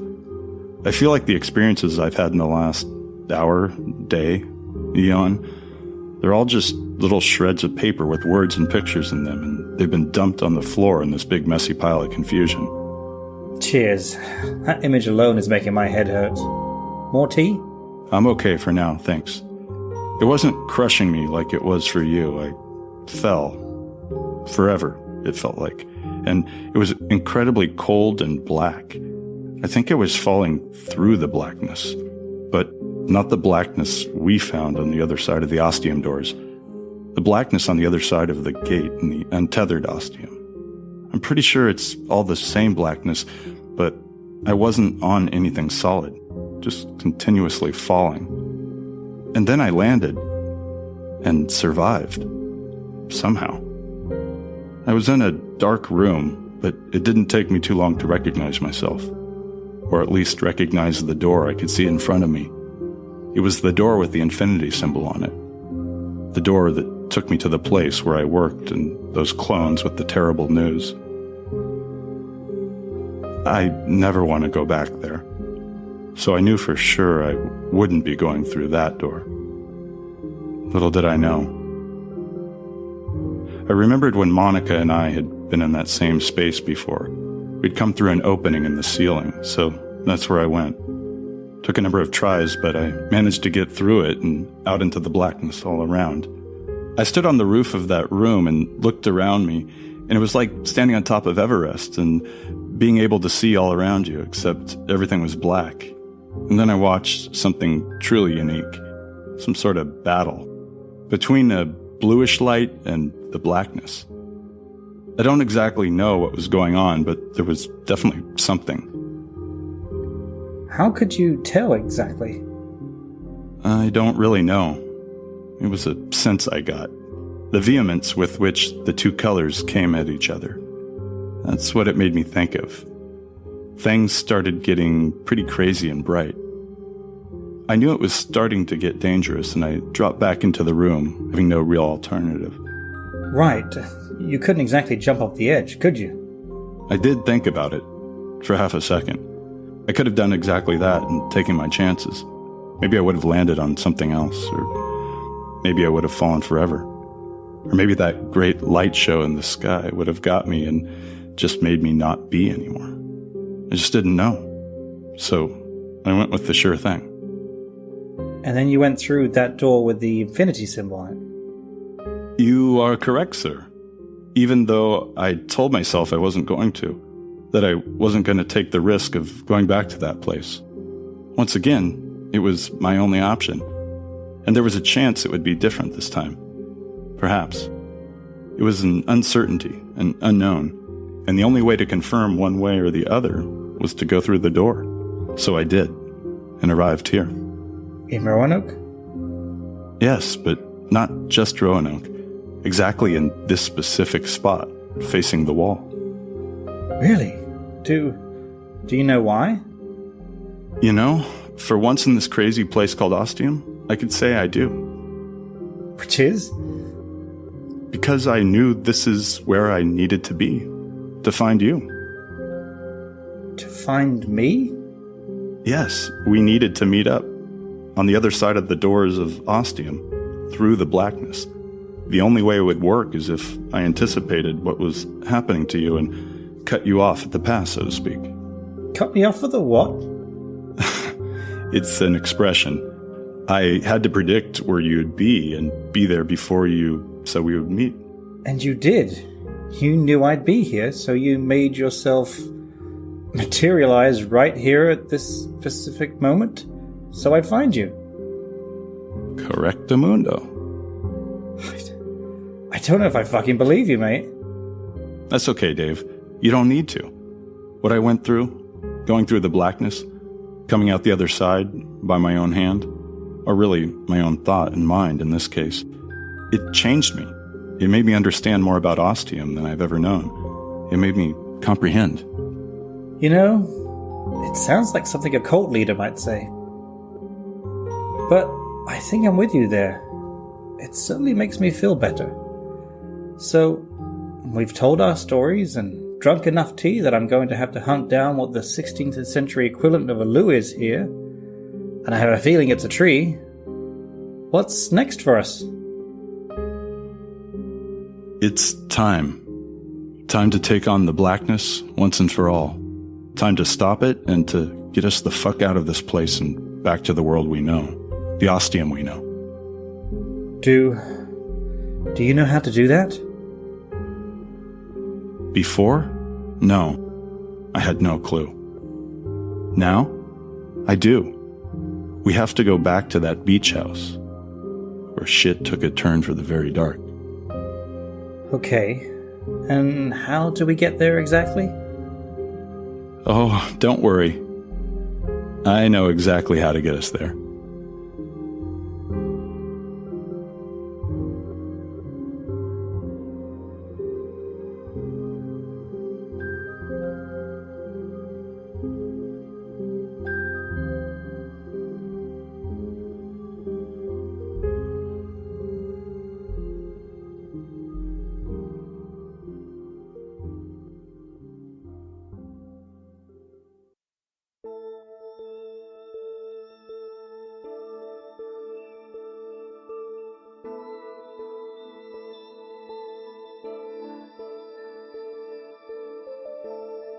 We clean up after ourselves because, well, it's a rule of time traveling I've just decided. If you time travel and you mess with other people's stuff, you need to clean up after yourself and try your best to keep it as close to the same condition as you first found it. And because, well, it's the decent thing to do. We also put out the lamp and the fire, just in case. What if a great conflagration started, consuming everything, and somehow was able to reach through time to Ostium? I know, it's totally impossible, but still. It makes me feel better knowing these things are taken care of. As Dave puts away the last mug, he asks, So what door are we headed to then? What door? Yeah, what's your plan for getting us off Roanoke and to wherever this bloody beach house is? We need a door to go through, don't we? I start shaking my head. Oh no. Where we're going, we don't need doors. Nice one. No, really. Please be serious for a second. I am. We don't need doors. For real. So I suppose you've got some flu powder in your pocket and you're just going to magic us there? 10 points for Slytherin. Oi! I consider myself a bona fide Ravenclaw, thank you very much. My apologies. And no, I don't need flu powder, but yes, it is a magic of sorts. And no door is needed. But I will need to hold your hand. Is this part of your newly discovered supernatural abilities after your adventure with the blackness? You hit the nail right on the head. Now come on, here, take my hand. As soon as he does, I close my eyes and concentrate. I do my best to clear any thoughts of Roanoke and the room we're in from my mind. As soon as I've got it, I picture the setting for that beach house, creating and adding as many details as I can recall, both from my memories of visiting there with my ex some time ago and being there with Monica. One is the real thing, the other possibly the real thing, or an Ostium fabrication, or some in-between alternate world. I just don't know for sure. I can see the strip of coastline, the beach, the deep blue of the Pacific, the white crests and froth of crashing waves, the dark sand because it's nighttime, and the phosphorescent algae in ubiquitous quantities, forming a unique glowing map of the starry firmament above. And then there's the house, standing tall and impending like a dark shadow shrouded in gloom. There's the promenade leading to the house, following the beach, and next to it a road that continues under a bridge and into complete darkness where no more details are needed. I've got it. And that's when I imagine us there, under the bridge in the darkness, with the road and the promenade and the beach and the ocean and the beach house opening up before us.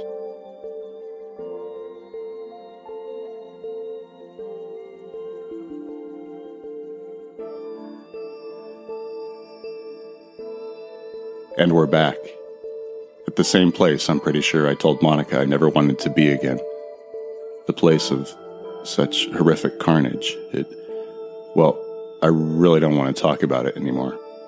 Also, if my plans are correct, I've made a significant change in our arrival this time. I added a fourth dimension to my calculations when working out how to arrive at this exact spot. And if you're not familiar with the fourth dimension, well, let me give you a hint. It's called time. Right, I've arrived at this place earlier than when Monica and I were here last time. Quite a bit earlier. We start heading down the road toward the house. I want to get there as quick as possible to confirm my expectations and see if I actually pulled this whole thing off correctly, since it was my first time trying this and all. Dave becomes visibly more agitated the closer we get to the house. He must be remembering my vivid descriptions of what Monica and I found there. Look, do I really need to be here? Yes. I mean, at the moment it all seems to be the one-man show starring you. You know where you're going. You know exactly what you're doing. What do you need me for, then? That's easy. Bait. Dave stops. What? I turn to him, looking directly into his eyes. Look, Dave. I really need you. I need your help. I can't do this without you. This is why we were brought here together. You're now just as much a part of this whole Ostium thing as I am. Really? Yes, definitely. Unquestioningly. Now we need to look inside that house so I can confirm we've arrived at the right time. Okay, well, lead the way, Governor. And then I'm speed walking back toward the house again, not really noticing or caring if Dave is following me. You see, as fun as it is to travel in time and arrive precisely at specific locations when you exactly want to, it doesn't mean time is stopped for you. Time is always moving forward, whatever year or date or time you've traveled to.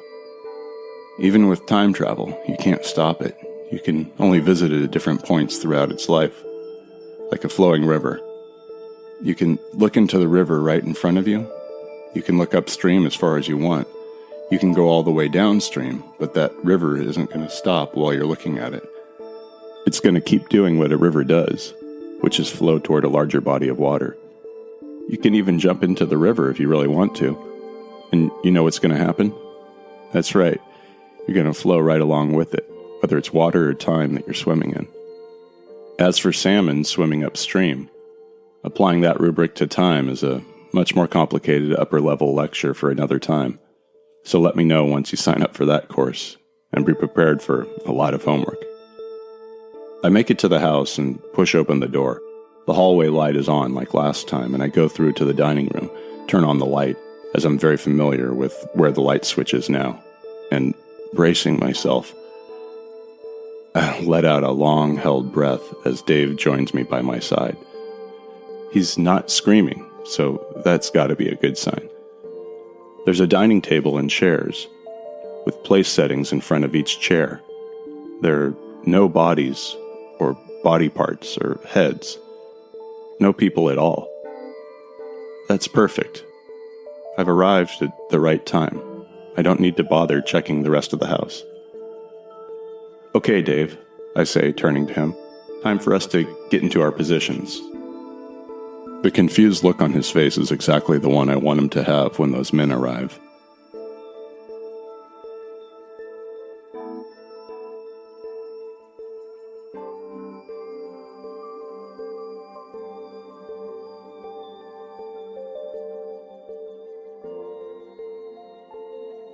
Dave is now where he needs to be, equidistant between the house and the dark tunnel. I tell him to enjoy looking out at the ocean and the lapping waves and the moonlight shining down on the dark sea, and don't forget the phosphorescent algae. I don't really care what he wants to look at, but he needs to be ready for when those men come through, because he's the first thing they're going to see once they exit that tunnel. They're going to be wary and confused, on their guard. They just got led through the door by Monica on the other side, so they're probably going to be pretty pissed off, too. As soon as they make eye contact with him, that's his cue to start running toward the house, then around it, then toward a spot I've designated and where I'll be real close to. The soldiers could come through any second, but I still have this calm feeling deep within me. Whether it's in my mind or my heart or my soul, I'm not sure, but but it's telling me I've still got enough time to do what I need to do. The river's flowing like usual, just like time. Only this time, I'm in a boat, and I'm able to control how fast or slow I want or need to go. Well, don't ask me how.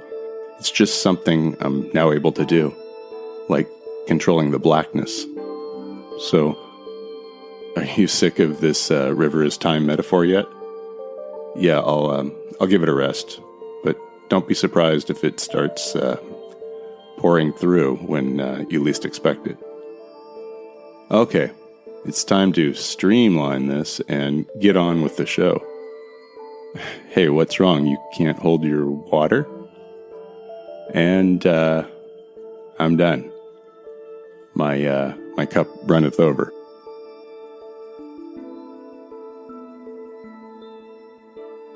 I jog along the road, passing the house that is now little more than an innocent and welcome abode for people to stay.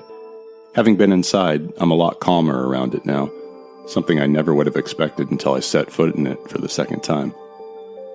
Well, technically, the third time. Second time in the world of Ostium. It wasn't like I sat down and thought out this plan. It kind of all just came to me back in Roanoke. In the space of, seconds? Milliseconds? Nanoseconds? Fractions of a nanosecond? It felt almost instantaneous. I've heard a number of authors I like to read describe this feeling during interviews, for how they come up with stories and book ideas. Usually they'll be doing something else to divert their attention, like exercise, going for a walk, a manual task, while in the back of their mind they're telling themselves to think about some plot they're working on. And then, all of a sudden, they'll all be there, coherent and complete, inside their heads. Now they just need to get it written down or typed out before it all goes away. I've always marveled at Stephen King's ability to refrain from writing down story ideas, but letting them mature, adapt, and form in his mind over time, and when they're ready, that's when he starts writing the book. Okay, enough distractions. I'm now also in position. I'm hiding in some bushes with a clear sight of the road in front of me. I can see back to where Dave is standing, and more important, I can see directly in front of me at the spot in the road where I plan to open a door. Or make an opening. Create an ostium. For the soldiers to go through. I know. Where the hell's all this coming from? I've never ever done anything like this before. I know. Like I said, it all just came to me. Back in Roanoke with Dave. And how did it all just come to me? Or more importantly, why? I'm not sure exactly, but I believe it has everything to do with what happened once the blackness enveloped me and I fell and went through that whole crazy experience. I came out the other side, changed. Confident is a word I'd use. Confident about why I was an ostium and what I needed to do now. I still don't have all the details, not by a long shot. And I don't think I ever will. But I feel I know now what needs to be done. To start putting things right in Ostium. To stop whatever badness, whatever destruction and decay, whatever evil and death has been happening. Hearing Dave's story and what he's seen is a part of that. An important part. It's like it's given me the last few pieces of a puzzle I'm putting together, and while it's pretty much all complete now, I still can't quite work out what the picture is. But I have a good idea of what it might be. Or what it's trying to be. Basically, I'm juggling a ton of balls in the air right now, and while before I accepted that many of them were going to be dropped and picked up again, now I'm confident I'm not going to drop any, no matter how many there are. It's just a feeling I have, and I feel great. Fantastic, in fact. And I'm out of time. The cavalry's arrived.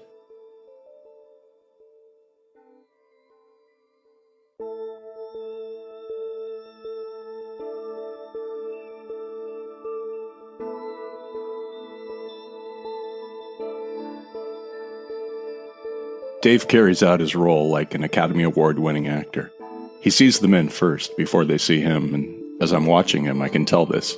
His body stiffening, straightening, standing to attention, then a bending of the knees in preparation to run. I look behind him and can just barely see the tunnel, and there are all of the men, looking lost and confused. They try to go back into the tunnel, back through the door they just came from, but it's gone. closed. They're trapped here. For now. They come out of the tunnel, then one spots Dave, pointing at him. The rest all see him, and then Dave is running like there's a bunch of armed soldiers coming at him. He put some distance between him and them, but nothing a bullet couldn't annihilate in less than a second and bury itself in his body. He asked me about this, and I explained the plan to him and got him in position. How do you know they're not going to fill me up with bullets as soon as they see me? It wasn't easy to explain because I didn't really have an explanation other than I just know.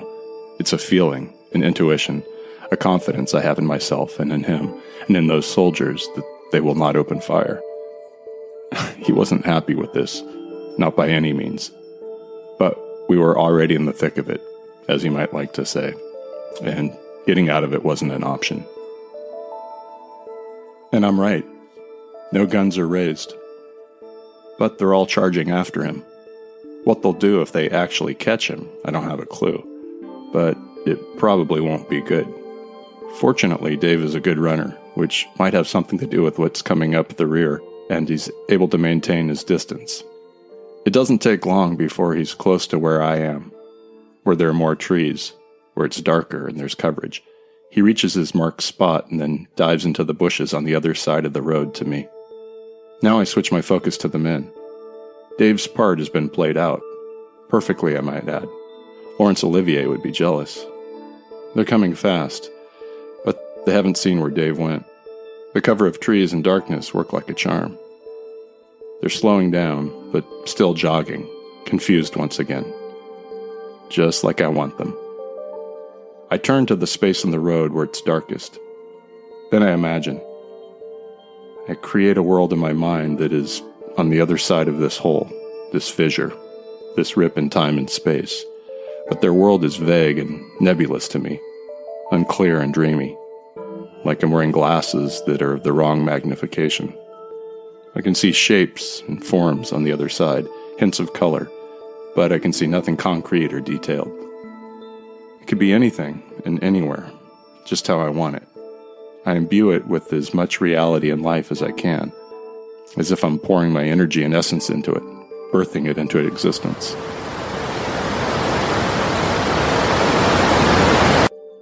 I can feel my own strength and constitution weakening. This isn't something I can keep up indefinitely, just as I thought, but I can maintain it for long enough.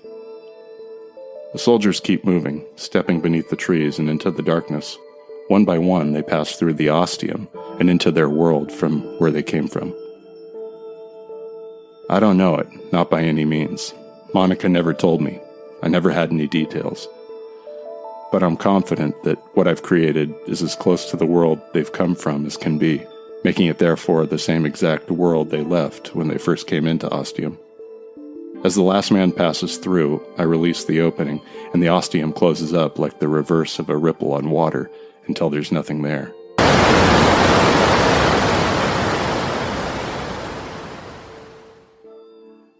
Then I collapse to the ground, unconscious and wiped.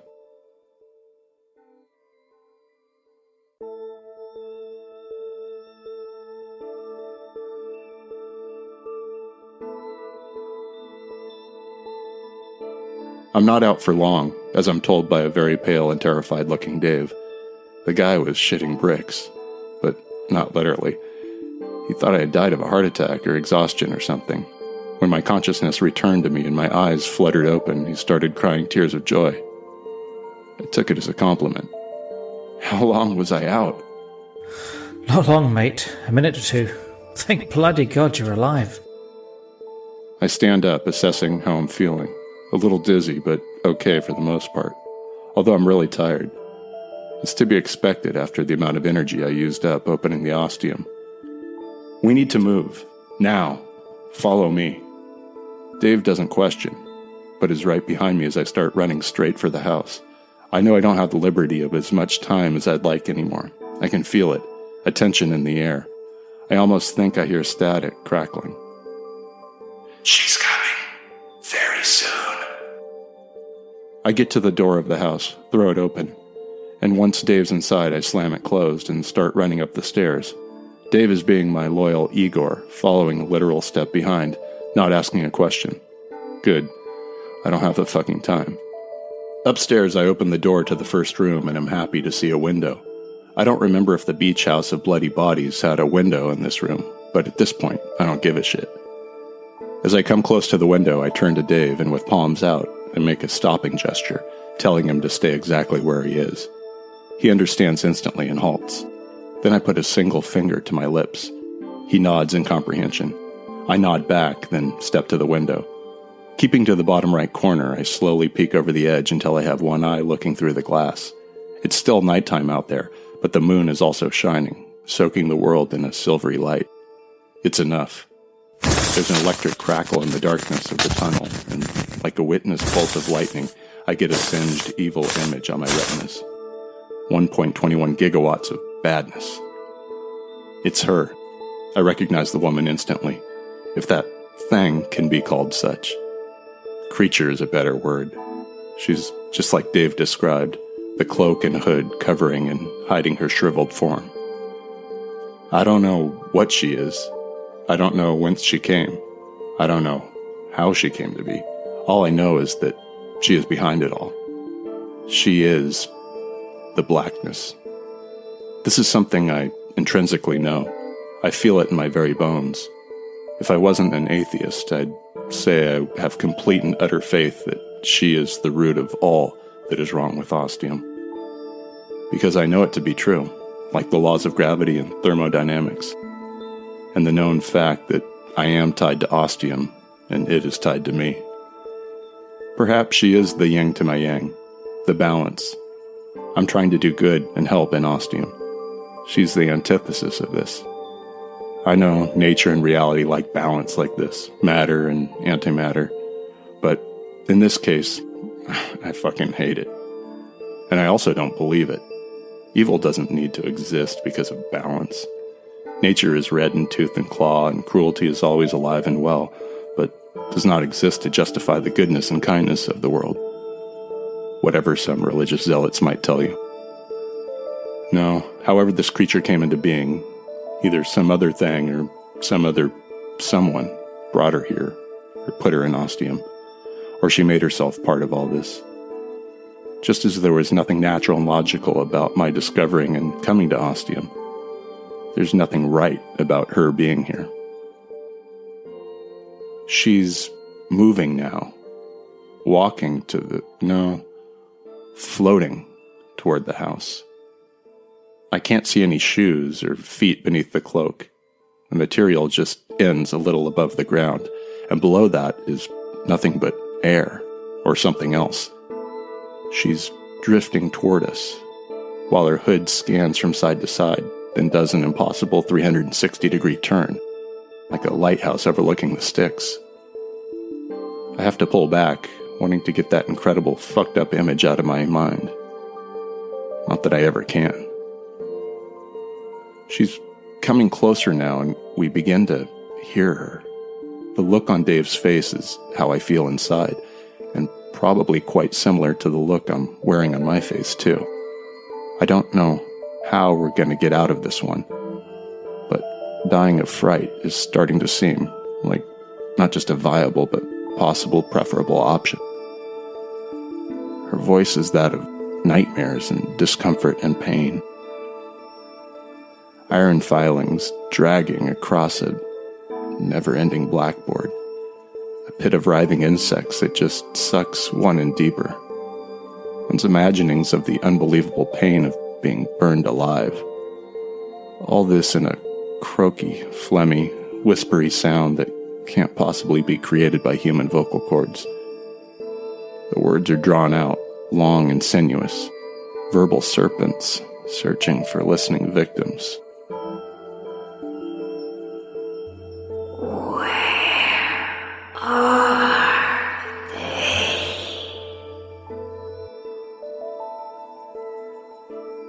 I try to stop myself shivering and can't.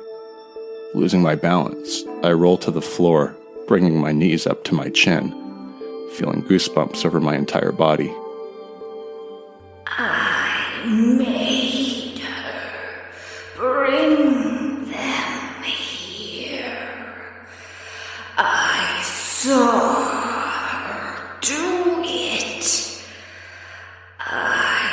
saw her. Send them through. They should be here.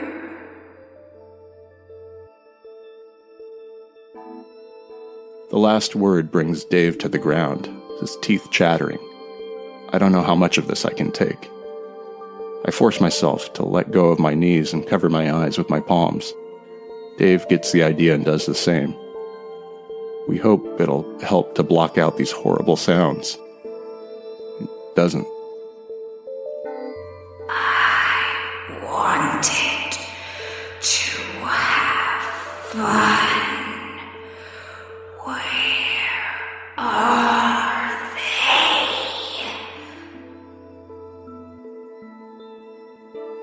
they? I force myself to stand. She's getting closer. Can't be too far away from the house now. Then she'll make her way upstairs and find us, quivering puddles of helpless that she'll enjoy separating piece by piece. I don't need to remember what she did to those men the first time.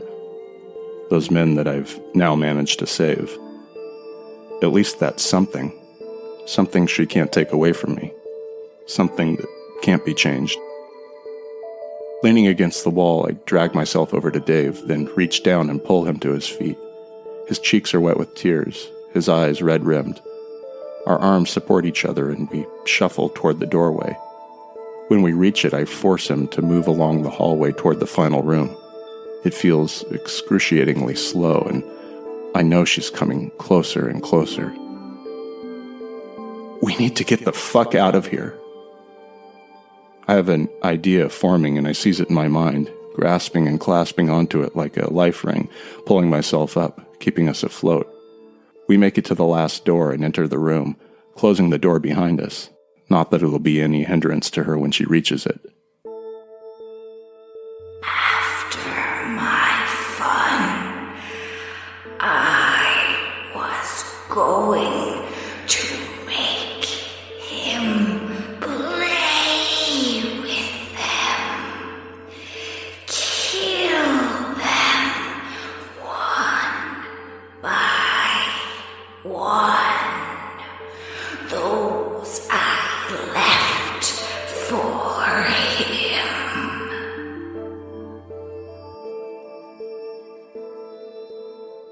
I've got us to the back of the room and we're on the ground again, on our knees.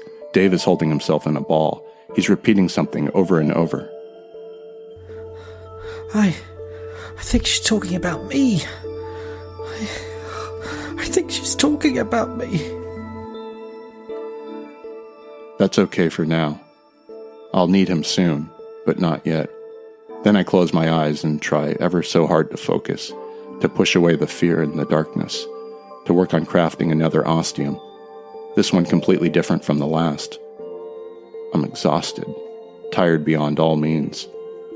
But I know if I don't do this, we're going to discover many things worse than death.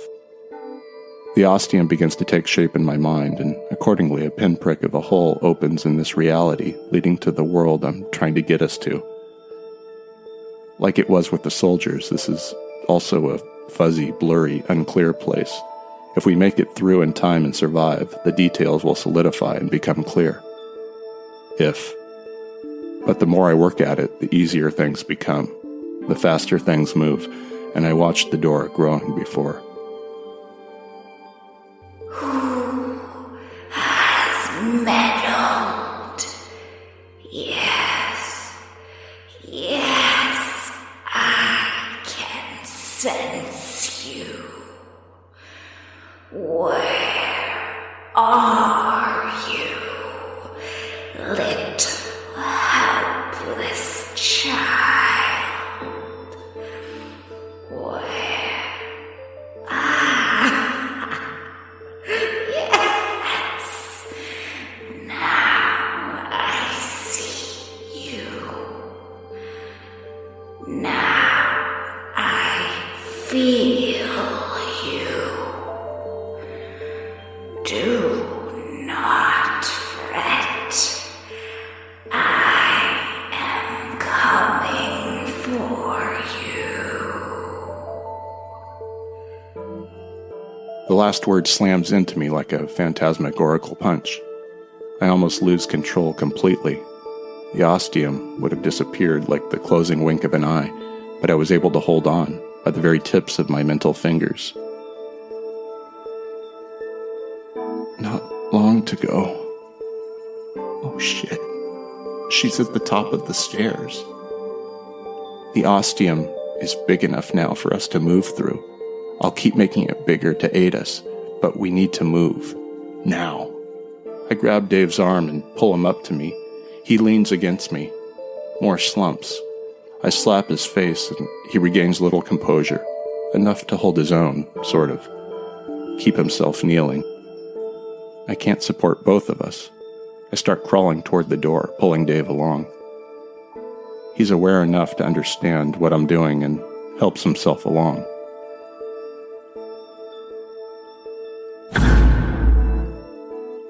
She's here.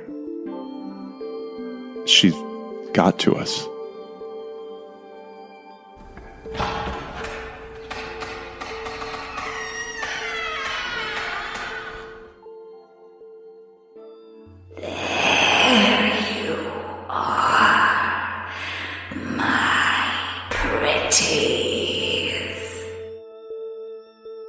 I don't look back. I know if I do, it'll all be over. She'll win. We're at the threshold.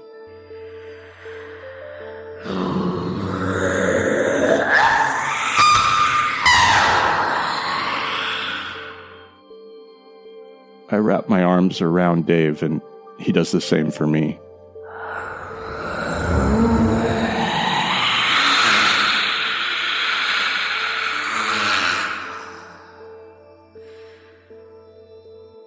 We fall into the hole, and as we do, I finally look back.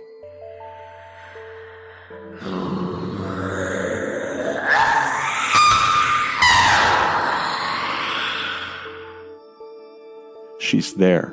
Her hood is pulled back. A pale skull. Oily tendrils of scant hair, dark pits for eyes. 2 even rows of teeth, each one tapered to a fine point. All the better to chew you with, my dear. I'll see you soon. And then I'm screaming and falling.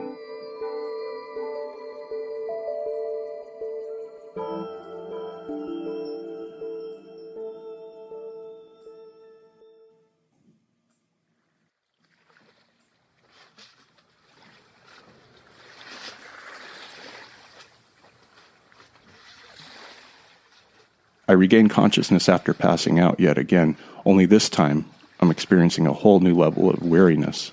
My limbs feel like dead weights. My body feels numb. I wait and sensation slowly creeps back into them. Then I remember those last few moments. I remember her. I look back, but the ostium is long ago closed. Dave is by my side, still out. But he's breathing. I can see his chest rising and falling. There's no sign of the woman or the world we just left behind. I can't help letting out a huge sigh of relief. Then I notice I'm breathing in something new, something different. Salty air. No, briny air. We're near the ocean, somewhere. No, better. We're right on the ocean. I can see it just 20 or 30 feet away. Small waves lapping against the shore. Not much of a beach, though. I can see a short dock. Looks sturdy and new. There's a boat tied to it. A really flashy-looking motor yacht. Wow, when's the last time I saw one of those? More like never. The smells and sighs are restoring my energy, and I slowly pull myself to my feet. I can hear Dave coming around now, too. Good. I was starting to worry a little.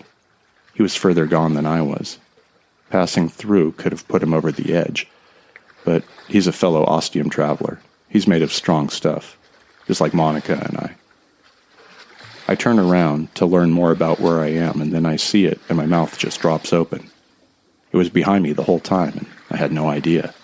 I'm staring at something I've seen a number of times on images before, but never in real life, though I've always wanted to visit, because it was on the other side of the world from me. As I stare at the Rock of Gibraltar, a smile forms on my lips. Well, there's one item off my bucket list.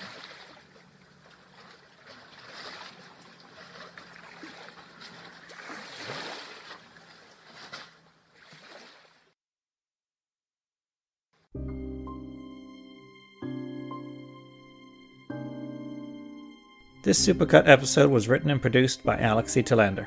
The part of Jake is performed by Chris Fletcher. The part of Dave is performed by yours truly, Alex E. Telander. The music was composed by Chris Fletcher. You can help support Ostium and allow me to pay my actors more and get us to events like PodCon by supporting us on Patreon at patreon.com/OstiumPodcast.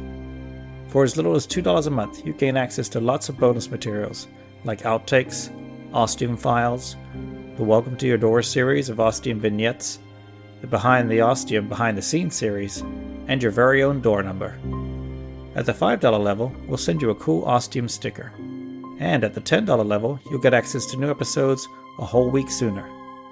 So why not consider becoming a patron at patreon.com/OstiumPodcast. Thank you for your support, and see you in 2 weeks for the start of Season 4.